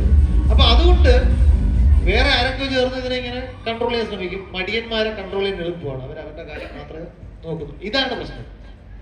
അപ്പൊ ഇന്ത്യ ഒരുപാട് രീതിയിൽ മുമ്പോട്ട് വന്നിട്ടുണ്ട്. ഇപ്പൊ നമ്മൾ റിവേഴ്സ് ഗിയർ ഇട്ടിട്ടുണ്ട്. അത് പക്ഷെ റിവേഴ്സ് ഗിയർ ഇട്ടാൽ നമുക്ക് മനസ്സിലാവില്ല. ഫ്രണ്ടിലോട്ട് പോകുന്നു ബാക്കിലോട്ട് പോകുന്നു മനസ്സിലാണെങ്കിൽ നമ്മൾ വെളിയിലോട്ട് നോക്കണം. ഇല്ലെങ്കിൽ നമ്മൾ അറിഞ്ഞ അവിടെ നിന്ന് ഇടിക്കുമ്പോഴാണ്. അതാണ് ഞാൻ നേരത്തെ പറഞ്ഞ ക്രൈസിസ്. ഇടിച്ചു കഴിഞ്ഞാൽ പിന്നെ പോകാൻ സ്ഥലമില്ലെന്ന് അറിയാമോ കുറെ പേരൊക്കെ ഇടിക്കും. നിങ്ങളിൽ എനിക്ക് പ്രതീക്ഷയില്ല. ഒരു അടുത്ത് വരുന്ന ജനറേഷൻ വേറെ നിങ്ങളൊക്കെ കുറച്ച് കാണിക്കുക ചിലപ്പോൾ ആ ക്രൈസിസ് അറിയാൻ നിങ്ങൾ കടന്നു പോകും. ശരിക്കും അറിയാൻ പോകും അടുത്ത് വരുന്ന ജനറേഷൻ ആയിരിക്കും. അത് ഞാൻ കോളേജിൽ നിന്നും പഠിച്ചിറങ്ങുന്ന കാലം എനിക്ക് ഓർമ്മയുണ്ട്. ഞാനിപ്പോൾ പഠിപ്പിക്കുന്ന സ്റ്റുഡൻസ് പാസ്സാകുന്ന കാലം എനിക്കറിയാം. നമ്മൾ ഭയങ്കര സ്റ്റാർക്ക് കോൺട്രാസ്റ്റ് ആണ്. അന്ന് കോളേജിൽ നിന്ന് പഠിച്ചിറങ്ങുന്ന ആളിനുള്ള ആ സ്കില്ല് പോരായിരുന്നു. കാരണം കോമ്പറ്റീഷൻ എന്ന് പറഞ്ഞാൽ അത്രയും സ്ട്രോങ്. ഈ കോമ്പറ്റീഷൻ സ്ട്രോങ് ആണെന്ന് പറയുമ്പോൾ എന്തൊക്കെയാണ് നമ്മൾ മനസ്സിലാക്കേണ്ടത്? We have limited resources. ഇതൊക്കെയാണ് ഈ സാമൂഹ്യ മാറ്റങ്ങളുടെ പ്രശ്നം എന്ന് പറഞ്ഞാൽ ഒരു ദിവസം കൊണ്ട് മാറില്ല. വളരെ പതിയാണ് ഈ മാറ്റം ഉണ്ടാകുന്നത്. പക്ഷെ പിന്നിലേക്ക് നോക്കുമ്പോഴാണ് ഒരുപാട് കാര്യങ്ങൾ മാറി എന്ന് നമുക്ക് മനസ്സിലാകും. അപ്പോൾ ഇന്നിപ്പോ നമ്മളിവിടെ ഇരുന്ന് സംസാരിക്കുന്നത് പോലെ കേരളത്തിൽ ഒരു 50 സ്ഥലത്ത് ഒരുമിച്ച് നടന്നു കഴിഞ്ഞാൽ ഇത് ഇപ്പൊ നടക്കുന്നതിന്റെ ഒരു 50 ഇരട്ടി എഫക്റ്റ് ഉണ്ടാകണം. അങ്ങനെ ഒരു പതിയെ ഒരു പ്രോസസ്സിലൂടെ മാത്രമേ ഇത്തരം കാര്യങ്ങളുടെ ഒരു അവയർനെസ് ബിൽഡിംഗ് ഉണ്ടാവൂ. അപ്പൊ ഇന്ത്യ ഇന്ന് ഇപ്പൊ സ്പേസ് പവറിന്റെ കാര്യം നോക്കിക്കഴിഞ്ഞാൽ നമ്മൾ ടോപ്പ് 5 നേഷൻസിൽ ഒന്നാണ് ഇന്ത്യ എന്ന് പറയുന്നത്. പക്ഷെ ഇന്ത്യയുടെ ഒരു കാല് ചൊവ്വയിൽ മറ്റേ കാല് ചാണകക്കുഴിയിലാണ്. അപ്പൊ അതിന്റെ ഒരു പ്രശ്നമുണ്ട്. 2 കാലം അവിടെ എത്തിയില്ല. അപ്പൊ നമ്മൾ അതിന്റെ ഒരു ഞെരുക്കത്തിലാണ് ഇപ്പൊ കടന്നു പോകുന്നത്. അതുകൊണ്ട് ഏത് ആസ്പെക്റ്റിൽ നോക്കുന്നതനുസരിച്ചിട്ട് നമ്മൾ മുമ്പിലോട്ടോ പിന്നിലോട്ടോ ആയിരിക്കാം. സോ ഇപ്പൊ നമ്മള് പൊളിറ്റിക്കൽ ലീഡേഴ്സിന്റെ ഒരു ഇൻഫ്ലുവൻസിനെ പറ്റിയാ പറഞ്ഞു. നെഹ്റു തൊട്ട് ഇതുവരെയുള്ള ഇനി ഒന്ന് താഴേക്ക് വരികയാണെങ്കിൽ, അതായത് ഇൻസ്റ്റിറ്റ്യൂഷൻസ് ഉണ്ട് ഇതിനെ പ്രൊമോട്ട് ചെയ്യേണ്ട അല്ലെങ്കിൽ ഇതിന്റെ മുന്നിൽ നിൽക്കേണ്ട ആൾക്കാർ ഈ ശാസ്ത്രബോധം വളർത്തുന്നതിന്. അപ്പൊ അതിലിപ്പോ നമുക്ക് പറയുകയാണെങ്കിൽ ISRO എന്ന് പറയുന്ന സാധനം നമുക്ക് ഒരു എക്സാമ്പിൾ ആക്കി എടുക്കാം. ഇപ്പോൾ വേണ്ട ഒരു സിവിൽ എഞ്ചിനീയർ ഒരു പാലം നിർമ്മിക്കാൻ പോകുന്നു. അപ്പോൾ പുള്ളി കംപ്ലീറ്റ് കാൽക്കുലേഷൻ, അതിന്റെ മോഡൽ സിമുലേഷൻ എല്ലാം ചെയ്യുന്നു. എത്രത്തോളം ലോഡൊക്കെ കാൽക്കുലേറ്റ് ചെയ്യും. എന്നിട്ട് ഈ പാലം ഉണ്ടാക്കാൻ പോകുന്നിടത്ത് ആദ്യം ഭൂമി പൂജ വേണം. അതില്ലാണ്ട് എന്റെ അറിവിൽ കേരളത്തിൽ ഒരു പാലം ഇതുവരെ ഉണ്ടാക്കിയതായിട്ട് ഞാൻ കേട്ടിട്ടില്ല. അപ്പോൾ അതുപോലെ ISROയിൽ എത്രയോ സയൻസിന്റെ ഇതിലായിട്ടാണ് റോക്കറ്റ് ബഹിരാകാശത്തേക്ക് എത്തുന്നത്. പക്ഷെ ഇത് പോകുന്നതിന് മുന്നേ നാരങ്ങയോ പച്ചമുളകോ വേണ്ടി വരും. അപ്പോൾ ഈ ഒരു ഇൻസ്റ്റിറ്റ്യൂഷൻസിന്റെ റോളിനെ പറ്റി പറയുകയാണെങ്കിൽ എങ്ങനെ പറയും? ഇൻസ്റ്റിറ്റ്യൂഷൻസ് ഒന്നും ഒരു ഇൻഡിപെൻഡന്റ് ആയിട്ട് നിൽക്കുന്ന സംഗതികളല്ലല്ലോ. ഇതെല്ലാം നമ്മൾ ഈ നാട്ടിൽ ജീവിക്കുന്ന മനുഷ്യരാണ് ഇൻസ്റ്റിറ്റ്യൂഷൻസ് റൺ ചെയ്യുന്നത്. അപ്പോൾ ഒരു നാട്ടിലെ മനുഷ്യരെക്കാൾ നിലവാരം കൂടിയ ഇൻസ്റ്റിറ്റ്യൂഷൻസ് ഉണ്ടാകുന്നെങ്കിൽ അവിടെ എന്തോ കുഴപ്പമുണ്ടെന്നാണ് എൻ്റെ അർത്ഥം. മനുഷ്യരുടെ നിലവാരം അവർ നടത്തുന്ന ഇൻസ്റ്റിറ്റ്യൂഷൻസിന് കാണും. അത് സോഷ്യൽ ഇൻസ്റ്റിറ്റ്യൂഷൻസ് ആയാലും സയന്റിഫിക് ഇൻസ്റ്റിറ്റ്യൂഷൻസ് ആയാലും. ഞാൻ സയന്റിഫിക് ഇൻസ്റ്റിറ്റ്യൂഷൻസിലൊക്കെ കുറേ കാലം സ്പെൻഡ് ചെയ്ത ആളാണ്. എനിക്കറിയാം അവിടെ മറ്റേ ആയുധ പൂജയൊക്കെ മാറ്റി ഉത്സവമായിരുന്നു. അവിടുത്തെ എല്ലാ സയന്റിസ്റ്റുമാരും ക്യൂ നിന്ന് പ്രസാദം വാങ്ങുമായിരുന്നു. ക്യൂ എല്ലാം ചെന്ന് കഴിഞ്ഞ ശേഷം പായസം ഇഷ്ടമായിട്ട് ഞാനും പോയി പായസം വാങ്ങിക്കുമായിരുന്നു. ഞാൻ എന്നെ പായസമായിട്ടാണ് കാണുന്നെങ്കിൽ മറ്റുള്ളവർ പലരും അതിനെ കണ്ടിരുന്നത് ഒരു വലിയൊരു എന്തോ പുണ്യം കിട്ടുന്ന, നമുക്ക് ഐശ്വര്യം തരുന്ന എന്തോ സംഗതി തന്നെയാണ്. അപ്പം എൻ്റെ PhD സൂപ്പർവൈസർ ചൊവ്വാഴ്ച പേപ്പർ അയക്കില്ല, അത് റിജക്ട് ചെയ്യാനുള്ള സാധ്യത കൂടുതലാണ്. അത് ആദ്യം എനിക്ക് മനസ്സിലായില്ല. നാളെ നമുക്ക് നോക്കാം. എനിക്ക് എന്താ പ്രശ്നം, ഇന്നെന്താ കുഴപ്പം, ഇഷ്ടംപോലെ ഫ്രീ ടൈം ഉണ്ട്. അല്ല അത് പറ്റത്തില്ല, ചൊവ്വാഴ്ച ആണ്. അങ്ങനെ അതായത് ഇതൊരു ഫ്രഷ് ഫിനോമിനൻ അല്ല. ഇപ്പൊ അത് ഫാഷനബിൾ ആവുന്നതുകൊണ്ടാണ് നമുക്ക് ചർച്ച ചെയ്യേണ്ടത്. ഇത് ഫ്രഷ് ഒന്നുമല്ല, പണ്ട് ഇവിടെയൊക്കെ ഇങ്ങനെയൊക്കെ തന്നെയാണ്. ഇപ്പം നമ്മുടെ ഇന്ത്യയുടെ ഭരണഘടനയിൽ ഈ ശാസ്ത്രബോധ സയന്റിഫിക് ടെമ്പറുമായിട്ട് ബന്ധപ്പെട്ടിട്ട് ഒരു വാക്ക് അതിനകത്തിരിക്കുന്നു, സ്പിരിറ്റ് ഓഫ് എൻക്വയറി ഒക്കെ പ്രോത്സാഹിപ്പിക്കുന്നു. അപ്പൊ ഇങ്ങനെ വേണോ വേണ്ടേ എന്ന് തീരുമാനിക്കാൻ നടക്കുന്ന ചർച്ച വലിയ സയന്റിഫിക് ബ്രെയിൻസ് ഒക്കെ ഉണ്ടായിരുന്നു. അപ്പൊ ആ ചർച്ചയിലെ ഒരു പ്രത്യേകത, കുറെ നേരമായിട്ട് അവിടെ ഈ ചായ കൊടുക്കുന്നില്ല. ഇപ്പൊ കൂട്ടത് എനിക്ക് അയ്യങ്കാർന്ന് പറ്റാണ് ഒരാള് ചോദിച്ചു എന്താണ് ഈ ചായ വരാൻ. പിന്നെ കുറച്ചു നേരം ചർച്ച ചെയ്യുമ്പോൾ ആണ് പിടിയിട്ട് അതാ ആ സമയത്ത് ഗ്രഹണമാണ്, എക്ലിപ്സ് ആണ്. അപ്പൊ ആ സമയത്ത് ചായ ആരും കഴിക്കാൻ പാടില്ല. അതുകൊണ്ടാണ് ഈ സയന്റിഫിക് ടെമ്പർ അതിനകത്ത് കേട്ടതിനായിട്ടുള്ള ചർച്ചയുടെ മീറ്റിംഗിൽ ചായ കൊടുക്കുന്നത്. അല്ലെങ്കിൽ സാധാരണ നമ്മൾ നോക്കിയാൽ നമ്മുടെ നാട്ടിലെ ഒരു മീറ്റിംഗ് എന്ന് പറഞ്ഞാൽ മീറ്റിംഗിന്റെ പ്രധാന അജണ്ട അണ്ടിപ്പരിപ്പും ചായയാണ്. അത് കഴിഞ്ഞിട്ടേ ബാക്കി ചർച്ച തുടങ്ങും. അതുപോലും നമ്മൾ കോംപ്രമൈസ് ചെയ്യണം. അതായത് ഞാൻ ഇന്നും ഇന്നലെ തുടങ്ങിയതല്ല, നമുക്കിത് പണ്ടേ ഉണ്ട്. അപ്പം നമ്മുടെ സ്ഥാപനം, പക്ഷേ നമ്മൾ നോക്കിക്കഴിഞ്ഞാൽ സ്ഥാപനങ്ങൾ ഇപ്പോൾ അമേരിക്കയിലൊക്കെ സ്റ്റഡീസ് നടന്നിട്ടുണ്ട്. അതായത് സയൻസ് ചെയ്യുന്ന ആൾക്കാരുടെ ഇടയിലും അല്ലാത്ത ജനറൽ പബ്ലിക്കിന്റെ ഇടയിലും എത്രത്തോളം സയന്റിഫിക് ടെമ്പർ ഉണ്ട് ചോദിച്ചു കഴിഞ്ഞാൽ ഓഫ് കോഴ്സ് സയൻസ് ചെയ്യുന്നവരുടെ ഇടയിൽ അത് കൂടുതലാണ്, വളരെ കൂടുതലാണ്. ഇപ്പം ഉദാഹരണത്തിന് ദൈവവിശ്വാസികളായിട്ടുള്ള ശാസ്ത്രജ്ഞരുടെ എണ്ണം, ശാസ്ത്രജ്ഞരിൽ എത്ര ശതമാനം പേര് ദൈവവിശ്വാസികളാണ്, അല്ലാത്തവരിൽ സയന്റിഫിക് എഡ്യൂക്കേഷൻ ഇല്ലാത്തവരിൽ എത്ര ശതമാനം ദൈവവിശ്വാസികളെന്ന് ചോദിച്ചു കഴിഞ്ഞാൽ ദൈവവിശ്വാസികളുടെ ശതമാനം ശാസ്ത്രത്തിന്റെ ഇടയിൽ മറ്റേതിനെ അപേക്ഷിച്ച് വളരെ കുറവാണ്. ഇന്ത്യയിൽ ആ മാർജിൻ വളരെ വളരെ ചെറിയ മാർജിൻ, അത്രയും വലിയ വ്യത്യാസമില്ല. കാരണം നമ്മൾ ഇതിനെ തമ്മിൽ ക്ലബ് ചെയ്യാതാണ് നമ്മൾ കൊണ്ടുപോകുന്നത്. നമ്മൾ എവിടെ പോയാലും ഒരു സൈഡിൽ ഇത് ഇങ്ങനെ കൈ വെച്ചിട്ടുണ്ട്. സയൻസ് സംസാരിക്കുമ്പോൾ നമ്മൾ എടുത്ത് ബാക്കിലോട്ട് വയ്ക്കും, എന്നിട്ട് അത് സംസാരിച്ച് കഴിഞ്ഞാൽ ഇറങ്ങാൻ നമ്മൾ അടുത്ത ഫ്രണ്ട് പിടിക്കും. അതാണ് നമ്മുടെ ഒരു സ്റ്റൈൽ. അതായത് നമുക്ക് കമ്പാർട്ട്മെന്റലൈസേഷൻ എന്ന സംഗതിയുണ്ട്. നമ്മുടെ ഒരുപാട് കാര്യങ്ങളുണ്ട്. പൊളിറ്റിക്കൽ റീസൺസ് ഉണ്ട്, കൾച്ചറൽ കണ്ടീഷനിങ്ങിന്റെ പ്രത്യേകത ഉണ്ട്. കാരണം നമ്മുടെ നാട്ടിൽ വളരെയധികം അസമത്വം നിലനിന്നിരുന്ന ഒരു സ്ഥലമാണ്. ഇന്ത്യയുടെ സയന്റിഫിക് കോൺട്രിബ്യൂഷൻസ് നമ്മൾ നോക്കിക്കഴിഞ്ഞാൽ ഇന്ത്യക്ക് പഴയ ആ ഒരു ഏൻഷ്യന്റ് ഇന്ത്യ എന്ന് പറയുന്ന നമ്മുടെ ഏരിയയിൽ കുറേയേറെ സയന്റിഫിക് ബ്രേക്ക് ത്രൂസ് ഉണ്ടായിട്ടുണ്ട്, മാത്തമാറ്റിക്സിലും ആസ്ട്രോണമിയിലും ഒക്കെ. പക്ഷെ അത് ഈ അറിവൊക്കെ ഉണ്ടാക്കുന്നതും അത് ആക്സസ് ചെയ്യുന്നതും ഈ സൊസൈറ്റിയിലെ വളരെ ചെറിയൊരു ശതമാനം ആളുകൾ മാത്രമാണ്. ഈ അപ്പർ കാസ്റ്റ് ആൾക്കാർ മാത്രമാണ് അത് ചെയ്തിരുന്നത്. താഴേക്ക് ഈ അവർക്ക് അക്ഷരാഭ്യാസം പോലും വരുന്നില്ല, അൺടച്ചബിൾസ് ആണ്. അപ്പൊ ഈ വ്യത്യാസം നിലനിർത്തിക്കൊണ്ടാണ് ഇന്ത്യ സ്വതന്ത്രമാവുന്നത്. അപ്പൊ ആ സ്വതന്ത്രമാകുമ്പോൾ ഇനിക്വാലിറ്റി എന്ന് പറയുന്നത് നമ്മുടെ ഒരു വലിയ പ്രശ്നമാണ്. അപ്പൊ ഒരു സൈഡിൽ നമ്മൾ എത്ര പുരോഗമിച്ചാലും മറു സൈഡിൽ ഈ ആ ഈക്വാലിറ്റി, അപ്പൊ നമ്മൾ നോക്കൂ, ലോകത്തിലെ ശതകോടീശ്വരന്മാരിൽ നല്ലൊരു പങ്ക് ഇന്ത്യയിലുണ്ട്, എന്നാൽ അതിദാരിദ്ര്യവും നല്ലൊരു പങ്ക് ഇന്ത്യയിലാണ്. ഇത് ഭയങ്കര ഇനിക്വാലിറ്റി അവിടെ നിലനിൽക്കുന്നുണ്ട്. ഇങ്ങനെയൊക്കെയുള്ള ഇഷ്യൂസ് കൊണ്ടാണ് നമ്മുടെ ഈ മാർജിൻസ്. അപ്പൊ സയന്റിഫിക് ഇഷ്യൂസ് നിൽക്കുന്ന ആൾ നമ്മൾ നോക്കിക്കഴിഞ്ഞാൽ കുറച്ചു കാലം മുമ്പും ഇപ്പോഴും അതിനകത്ത് വലിയ വ്യത്യാസമൊന്നുമില്ല. കുറെ പ്രിവിലേജ്ഡ് ആൾക്കാരാണ് സ്ഥാപനങ്ങളിലേക്ക് എത്തിപ്പെടുകയോ അല്ലെങ്കിൽ ആ ഒരു പ്രിവിലേജ്ഡ് പൊസിഷൻസിലേക്ക് ഡെസിഷൻ മേക്കിംഗ് പവറിലേക്കൊക്കെ വരികയോ ചെയ്യും. മറ്റൊരു ആ സാമൂഹികമായിട്ടുള്ള പ്രശ്നങ്ങൾ ഇപ്പോഴും നിലനിൽക്കുന്നു. അപ്പം നമ്മളെ സംബന്ധിച്ചിടത്തോളം സയന്റിഫിക് ആയിട്ടുള്ള അണ്ടർസ്റ്റാൻഡിങ് എന്ന് പറയുന്നത് ഒരു സോഷ്യൽ അണ്ടർസ്റ്റാൻഡിങ് ആയിട്ട് മാറിയിട്ടുണ്ട്. അത് കുറെ ആളുകളുടെ അണ്ടർസ്റ്റാൻഡിങ് മാത്രമായി മാറി, ഒരു ചെറിയൊരു മൈനോറിറ്റി അണ്ടർസ്റ്റാൻഡിങ് ആയിട്ട് മാത്രം പോവുകയും ചുറ്റുപാടുള്ള ഒരു വലിയ ലോകം ഇതൊന്നും അറിയാതെ നിൽക്കുകയും ചെയ്യുന്നൊരു പ്രശ്നമാണ്. അതാണ് നമ്മളെ പിന്നിലോട്ടടിക്കുന്നത്. ഇപ്പൊ നമ്മൾ നോക്കിക്കഴിഞ്ഞാൽ ഈ ഡെവലപ്മെന്റ് ഇൻഡെക്സ് ഒക്കെ പബ്ലിഷ് ചെയ്യുമ്പോൾ നിങ്ങൾ ചെക്ക് കഴിഞ്ഞാൽ യുഎന്റെ ഈ ഹ്യൂമൻ ഡെവലപ്മെന്റ് ഇൻഡെക്സ് പബ്ലിഷ് ചെയ്യുമ്പോൾ ഒരു 2 ഡെവലപ്മെന്റ് ഇൻഡെക്സ് പറയും. ഒന്ന് HDI, വേറൊന്ന് HDI അഡ്ജസ്റ്റഡ് ടു ഇനിക്വാലിറ്റി. ഇനിക്വാലിറ്റിക്ക് വേണ്ടി അഡ്ജസ്റ്റ് ചെയ്യുമ്പോഴത്തേക്കും ഈ ഫിഗേഴ്സ് മാറും. അപ്പൊ അതുകൊണ്ട് അതൊരു വലിയ പ്രശ്നമാണ്. അപ്പൊ നമ്മൾ ഈ കാര്യങ്ങളോട് അഡ്രസ് ചെയ്യേണ്ടതുണ്ട്. കേരളത്തിൽ ജീവിക്കുമ്പോൾ ചിലപ്പോൾ നമുക്കത് മനസ്സിലാവില്ല. കേരളത്തിൽ ഇനിക്വാലിറ്റി കമ്പാരിറ്റീവ്ലി കുറവാണ്. പക്ഷെ കേരളം ഒഴികെയുള്ള ഇന്ത്യയിലെ മറ്റു ഭാഗങ്ങളിലേക്ക് പോയി കഴിഞ്ഞാൽ ഈ ആളുകൾ ഈ ബാംഗ്ലൂർ കണ്ടിട്ട് കർണാടക അങ്ങനെയാണെന്ന് വിചാരിക്കുന്ന ഒരുപാട് പേര്, ബോംബെ കണ്ടിട്ട് മഹാരാഷ്ട്ര അങ്ങനെയാണെന്ന് വിചാരിക്കുന്ന ആളുകൾ. അത് ഇവിടെ ചാനൽ ചർച്ചയിലൊക്കെ നോക്കിയാൽ മതി. കേരളം എന്താണ്, കേരളത്തിൽ ഒരു വികസനവും വരുന്നില്ല. ബാംഗ്ലൂർ പോയി കാണാം, എന്തൊരു കമ്പാരിസൺ ആണ്. തിരുവനന്തപുരം ബാംഗ്ലൂർ നമ്മൾ കമ്പയർ ചെയ്യും, അല്ലെങ്കിൽ കൊച്ചിയും ബാംഗ്ലൂർ നമ്മൾ കമ്പയർ ചെയ്യും. കേരളവും ബാംഗ്ലൂരിലൂടെ കമ്പയർ ചെയ്യും, കേരളവും കർണാടകയായിട്ട് കമ്പയർ ചെയ്യാം. ഞങ്ങൾ ഇതൊക്കെ ഒരു നമ്മൾ സ്ഥിരം ചർച്ച ചെയ്യുന്ന പ്രശ്നങ്ങളായതുകൊണ്ട് ഞാൻ ചൂണ്ടിക്കാണിച്ചു എന്നേ ഉള്ളൂ. So there is a marked difference between sections of people here. അപ്പൊ അതുകൊണ്ട് സ്ഥാപനങ്ങൾ ഇങ്ങനെ, ഞാൻ പറഞ്ഞത് എൻ്റെ ഒരു തിയറിയാണ്, സ്ഥാപനങ്ങൾ ഇങ്ങനെ നിൽക്കുന്നതിന് പിന്നിലൊരു കാരണം അത് വേണം. നമ്മളെ ഒരു സയന്റിഫിക് അണ്ടർസ്റ്റാൻഡിങ് എന്ന് പറയുന്നത് ഒരു സോഷ്യൽ അണ്ടർസ്റ്റാൻഡിങ് ആയിട്ട് മാറിയിട്ടില്ല. അത് ഇപ്പോഴും ഇൻഡിവിജ്വൽ അണ്ടർസ്റ്റാൻഡിങ് ആണ്. പ്രോഗ്രസ് എന്ന് പറയുന്നത് സ്ഥാപനങ്ങളുടെയോ ആളുകളുടെയോ പ്രോഗ്രസ് ആയിട്ട് ആ പ്രശ്നം അഡ്രസ് ചെയ്യാതെ ഇതിനകത്തൊരു ഹോപ്പ് കാര്യമായിട്ട് വെക്കണ്ടെന്നാണ് എൻ്റെ ഒരു തോന്നൽ. സോ ഇപ്പൊ നമ്മള് പൊളിറ്റിക്കൽ ലീഡേഴ്സിന് വന്നു, ഇൻസ്റ്റിറ്റ്യൂഷൻസിലേക്ക് വന്നു. ഇനി നമ്മളുമായിട്ട് ഏറ്റവും കണക്ട് ചെയ്യുന്ന ഒരു സംഭവമുണ്ട്, ടീച്ചേഴ്സ് അല്ലെങ്കിൽ നമ്മളെ സയൻസ് പഠിപ്പിക്കുന്ന അധ്യാപകർ എന്ന് പറയുന്ന ഒരു ഘടകം. ടീച്ചേഴ്സ് എന്ന് പറഞ്ഞാൽ പോളണ്ടാണ്. പോളണ്ടിനെ കുറിച്ച് ഇവിടെ അക്ഷരം ഇടാൻ പാടില്ല. ടീച്ചേഴ്സിനെ കുറിച്ച് പറഞ്ഞാൽ ചോദിക്കും, ഞാൻ ചോദ്യത്തിൽ അല്ല. ഇപ്പോ നമ്മളെ എവല്യൂഷനൊക്കെ ഇപ്പൊ ബയോളജി പഠിപ്പിക്കുന്ന ടീച്ചേഴ്സ് ഉണ്ട്, ഇപ്പോ ഹൈസ്കൂളിലാണെങ്കിലൊക്കെ. അപ്പോ ഇവര് ഇതൊക്കെ പഠിപ്പിക്കും, ഒരു പാഠം മൊത്തം അവർ വർക്ക് ചെയ്ത് നോട്ട്സ് എല്ലാം ചെയ്ത് നമ്മളെ വന്ന് പഠിപ്പിക്കും. ലാസ്റ്റ് അവര് ആരെങ്കിലും സ്വാഭാവിക 8, 9 എന്നൊക്കെ പറയുന്നത് ആൾക്കാർ ഭയങ്കര എക്സ്ട്രീം ആയിട്ട് ഒരു നമ്മുടെ പ്രായത്തിൽ ഹോൾഡ് ചെയ്യുന്നതാണ്. അപ്പൊ ചോദിക്കും, ഇങ്ങനെയൊന്നും അല്ലല്ലോ, ഇന്ന രീതിയിലല്ലേ നമ്മൾ ഉണ്ടായത്, എവല്യൂഷൻ ശരിയാണ്. ഇപ്പൊ ടീച്ചേഴ്സ് പറയും, അല്ല ഇതിനൊന്നും വലിയ തെളിവൊന്നുമില്ല, പക്ഷെ ഇങ്ങനെയൊക്കെയാണ് പറഞ്ഞു വന്നത് എന്ന് ടീച്ചേഴ്സ് ഒരു സ്റ്റേറ്റ്മെന്റ് ഇറക്കും, ഇത്രയും പഠിപ്പിച്ചിട്ട്. ഇപ്പോ ഒരു ഫാക്കൽറ്റിയും കൂടെ ആണ്. അപ്പോ ഈ ടീച്ചേഴ്സ് ഇതിലെടുക്കുന്ന സ്റ്റാൻഡ് എത്രത്തോളം തന്നെ നെഗറ്റീവായിട്ട് ബാധിക്കുന്നുണ്ടോ? ടീച്ചേഴ്സ് എന്ന് പറയുന്നത് അവർ ടീച്ചേഴ്സ് ആയതുകൊണ്ട് മാത്രമാണ് ഇതിനകത്ത് പ്രശ്നം വരുന്നത്. അതിൽ പ്രശ്നം ഇല്ലാതിരിക്കുന്നത് അവർ ബാക്കി മനുഷ്യരെ പോലെ തന്നെയാണ്.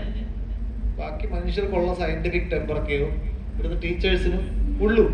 പക്ഷെ ബാക്കി മനുഷ്യർക്ക് ഇത്രയും പിള്ളേരെ ഒരുമിച്ച് ഇൻഫ്ലുവൻസ് ചെയ്യാനുള്ള സ്വാതന്ത്ര്യം, അവസരം കിട്ടുന്നില്ല. അപ്പൊ അതുകൊണ്ട് ടീച്ചേഴ്സിന്റെ കാര്യത്തിൽ വരുമ്പോൾ ഇതൊരു വലിയ പ്രശ്നമാണ്. കാരണം അവരവർ പഠിപ്പിക്കുന്ന വിഷയത്തോട് ഇഷ്ടമോ അതിനെക്കുറിച്ച് ധാരണയോ ഉണ്ടാകണമെന്ന് ഇവിടുത്തെ ടീച്ചർ അല്ലെങ്കിൽ ഒരു ടീച്ചറിനെ തിരഞ്ഞെടുക്കുമ്പോൾ പല പ്രോസസ്സുകളിൽ കൂടെ ആണല്ലോ ഒരാൾ ടീച്ചറായിട്ട് അപ്പോയിന്റ് ചെയ്യപ്പെടുന്നത്. ഈ പ്രോസസ്സുകളിലൊന്നും തന്നെ ഇയാൾക്ക് സബ്ജക്റ്റിലുള്ള അണ്ടർസ്റ്റാൻഡിങ്, ഇൻസൈറ്റ്, കാര്യങ്ങൾ കമ്മ്യൂണിക്കേറ്റ് ചെയ്യാനുള്ള കഴിവ് ഇതൊന്നും ടെസ്റ്റ് ചെയ്യുന്നില്ല. എവിടെ നോക്കിക്കഴിഞ്ഞാൽ ഈ ഗവൺമെന്റ് ടീച്ചേഴ്സാണ് നമ്മൾ പഠിപ്പിച്ച് അങ്ങനെയൊക്കെ സെക്ടറൈസ് ചെയ്തിരിക്കും. ഇവിടുത്തെ private school teachers, aided school teachers, government, ഈ കാര്യത്തിൽ അങ്ങനെ ഒരു വ്യത്യാസമൊന്നും ഞാൻ കാണുന്നില്ല. ബേസിക്കലി ഇപ്പോൾ ഞാൻ കോളേജ് അധ്യാപകനായുള്ള PSC പരീക്ഷ ചെയ്തിട്ടുണ്ട്. എനിക്ക് ഫിസിക്സ് അറിയാമോ എന്ന് ടെസ്റ്റ് ചെയ്യുന്ന ഒരൊറ്റ ചോദ്യം അതിനകത്തില്ല. ഞാൻ എത്രയോ ഇന്റർവ്യൂ അറ്റൻഡ് ചെയ്തിട്ടുണ്ട്. എനിക്ക് ഫിസിക്സ് അറിയാമെന്നോ എന്നെ കൊണ്ട് പഠിപ്പിക്കാൻ പറ്റുമോ എന്ന് ടെസ്റ്റ് ചെയ്യുന്ന ഒരെണ്ണവും ഈ ഇന്റർവ്യൂവിൽ എങ്ങനെ നടന്നിട്ടില്ല. അവിടെ ഇങ്ങനെ ചെക്ക് ലിസ്റ്റ് ആണ്. മറ്റേ പേപ്പർ പബ്ലിക്കേഷൻസ് ഇത്ര എണ്ണം ടിക്ക്. ഇങ്ങനെയാണ് നമ്മൾ ബാക്കിയല്ല. ഇവിടുത്തെ നിയമനങ്ങൾ എന്ന് പറയുന്നത് സെലക്ഷൻ അല്ല, എലിമിനേഷൻ ആണ്. അതായത് 5 പേരെ ആവശ്യമുണ്ട്, 50,000 പേര് അപ്ലൈ ചെയ്യുന്നു. ഇതിൽ 49,995 പേരെ എങ്ങനെ ഒഴിവാക്കാം? ഇതാണ് ഇവിടുത്തെ സ്ഥാപനങ്ങൾ ആലോചിക്കുന്നത്. അതേ മാർക്കുള്ളൂ. നിങ്ങൾ 5,000 പേരിൽ നിന്ന് 50,000 പേരിൽ നിങ്ങൾ എങ്ങനെയാണ് 5 പേരെ തിരഞ്ഞെടുക്കുന്നത്? You have to find out some reasons. ഒരു reason date of birth mismatch. കുറെ പേരെ മാറി കിട്ടും. പിന്നെ ഫുൾ സ്റ്റോപ്പ് ഇട്ടത് മാറിപ്പോയി. എന്താ ചെയ്യുന്നത്? ബെസ്റ്റ് തിരഞ്ഞെടുക്കാനല്ല, എണ്ണം കുറയ്ക്കണം. എന്നിട്ട് ഇന്റർവ്യൂവിന് വിളിക്കുന്നവരുടെ എണ്ണം 1/3 കുറച്ചിട്ട് അതിൽ കുറച്ച് പേരെ മാത്രം തിരഞ്ഞെടുക്കണം. നമ്മൾ എപ്പോഴും അങ്ങനെ ചെയ്യുന്നത് സെലക്ഷനാണ്, എലിമിനേഷൻ ആണ് ചെയ്യുന്നത്.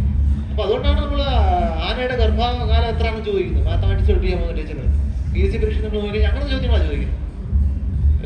അടുത്തിടെ ഒരു കോമഡി പ്രോഗ്രാമിൽ കാണുക ചെയ്തു. ഒരു ആറ്റത്തിന്റെ ഘടന എന്താണെന്ന് ആനപ്പാപ്പാനുള്ള PSC പരീക്ഷയ്ക്ക് ചോദ്യം ഉണ്ടായിരുന്നു. നമ്മള് കളിയാക്കുന്നത് ആനപ്പാപ്പാൻ എന്ന് പറഞ്ഞ ജോലിയും ആറ്റഘടനയും തമ്മിലുള്ള ബന്ധം അന്വേഷിക്കുന്നുണ്ടാണ്. PSC അന്വേഷിക്കുന്ന അതല്ല. ഇത്രയും പേരിൽ നിന്ന് കുറെ പേരെ എങ്ങനെ കളയാം, അത് മാത്രമാണ് ഇവിടെ കൺസേൺ.